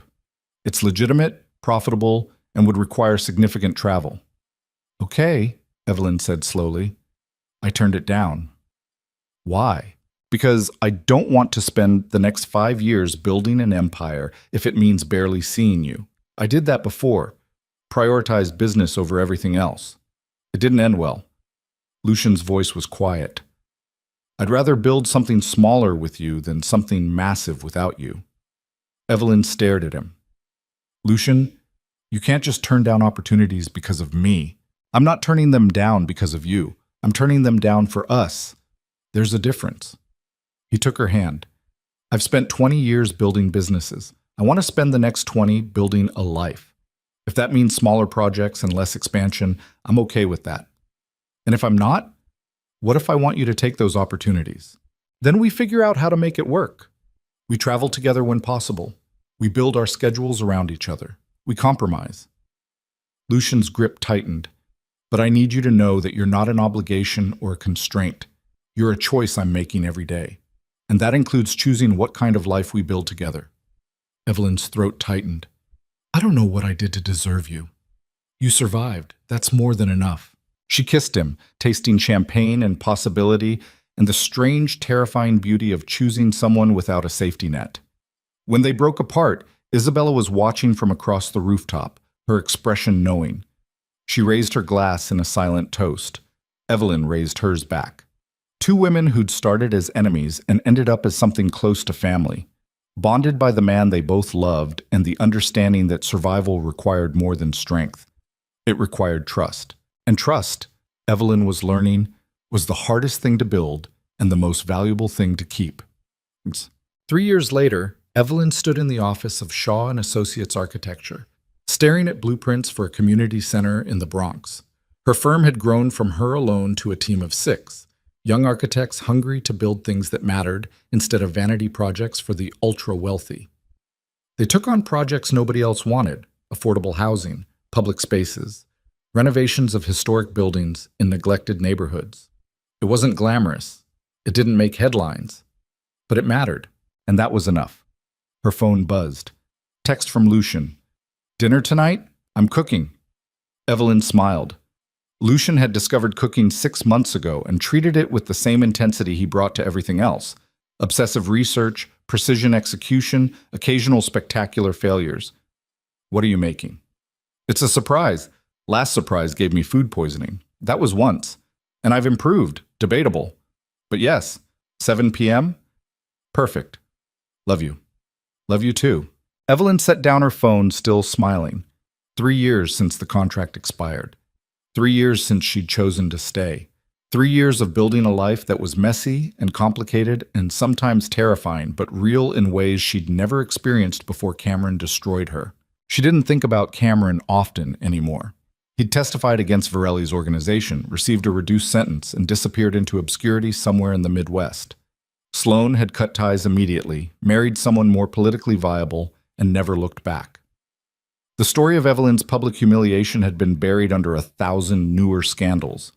Nobody remembered the architect who'd been replaced at the Apex Club, but they knew Evelyn Shaw Moretti, architect, business owner, woman who'd survived organized crime and federal investigations and come out the other side stronger. That story was hers, and she'd earned every word of it. Isabella appeared in the doorway of Evelyn's office, holding coffee and looking annoyed. Your husband is micromanaging my security protocols again. He's protective. He's obnoxious. Also true. Evelyn accepted the coffee. What did he do this time? Suggested I upgrade the penthouse system to include facial recognition on every entrance. That seems reasonable. It's our home, not a military installation. You say that like there's a difference. Isabella glared. Then she smiled. I hate that you're right. You love that I'm right. Don't push it. Isabella sat down. I'm here about something else. Lucian's birthday is next month. I'm planning something. I need your help. Evelyn's eyebrows rose. What kind of something?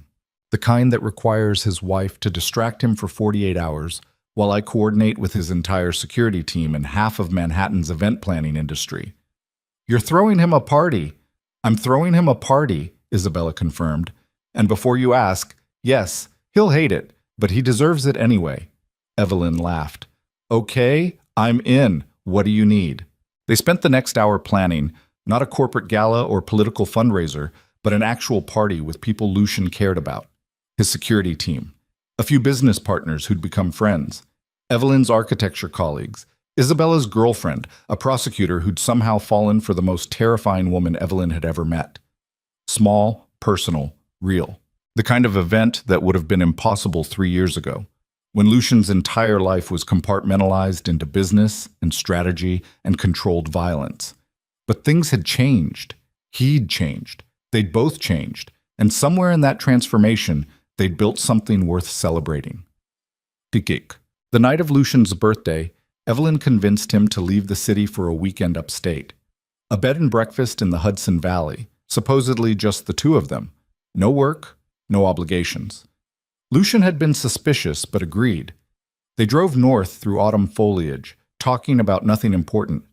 Evelyn's latest project, Lucian's frustration with a delayed permit, whether they should adopt a dog. Normal couple things. Strange how normal had become the most extraordinary achievement. When they pulled up to the bed and breakfast, Lucian immediately knew something was wrong. "There are too many cars here," he said. "Maybe other guests?" Evelyn? "Fine, it's an ambush," she grinned. "Isabella planned it, blame her." Lucian stared at the building, then at Evelyn, then back at the building. "A surprise party." "Yep. I hate surprise parties." "I know. Isabella said you deserve it anyway." "I'm going to kill her." "You love her." "That's irrelevant." Evelyn leaned over and kissed him. "Come on, pretend to be surprised. It'll make her happy." "I'm not good at pretending." "You pretended I was your real wife for 6 months. You're better at it than you think." Lucian's expression softened. That stopped being pretend pretty quickly. "I know." Evelyn took his hand. "Now let's go inside before your sister comes out here and drags us in physically." They entered the building together. The main room erupted in shouts of "Surprise!" and Lucian managed to look genuinely shocked, which made Evelyn love him even more. Isabella appeared with a drink in each hand. "Happy birthday, you emotionally constipated disaster." "Touching," Lucian said dryly. "Really captures the sentiment." "I know." Isabella handed him a drink. "Now circulate. People came a long way to celebrate your continued existence." Lucian glanced at Evelyn. She squeezed his hand. "Go," she said. "I'll save you if it gets unbearable." "Promise?" "Promise." He kissed her forehead and moved into the crowd. Evelyn watched him navigate the room, shaking hands, accepting well wishes, even laughing at something one of his security team said. He looked lighter than she'd ever seen him. Younger, somehow. Happy. "You did that," Isabella said, appearing beside her. "Did what?" "Made him human again. He was turning into a machine before you showed up. All strategy, no life. You changed that." Evelyn's throat tightened. "He saved me first." "You saved each other. That's how it works when it's real." They stood together, watching Lucian interact with people who'd become more than employees or assets, people who'd become something close to family. "Thank you," Evelyn said quietly. "For what?" "For trusting me, for training me, for not shooting me when we first met." Isabella smiled. "That last one was close." "I know. But I'm glad I didn't." Isabella's voice softened. "You're good for him. And you're good at this. Running your firm, handling his world, building something that matters. I respect that." Coming from Isabella, it was the highest compliment imaginable. "I learned from the best," Evelyn said. "Damn right you did." They clinked glasses. Later that night, after the party wound down and guests filtered out, Evelyn and Lucian stood on the building's back porch, looking out at the dark woods surrounding them. "Thank you," Lucian said. "For what?" "I didn't plan this." "For staying. For choosing this." He gestured vaguely at the building behind them. "For making it possible for me to have a life that includes surprise parties and friends and reasons to celebrate." "You did that yourself." "We did it together." Evelyn leaned against him. "Yeah, we did." They stood in the quiet, wrapped in each other, and the sounds of the woods, and the knowledge that they'd survived everything that had tried to destroy them. "I have something for you," Lucian said. "It's your birthday. I'm supposed to give you gifts. This one's mutual." He pulled a folder from inside his jacket. "I've been working on something, a foundation, nonprofit, focused on supporting women who've experienced intimate partner violence, housing assistance, legal support, job training, protection from stalking or harassment." Evelyn's breath caught. "Lucian, I want to fund it, but I want you to run it." He handed her the folder.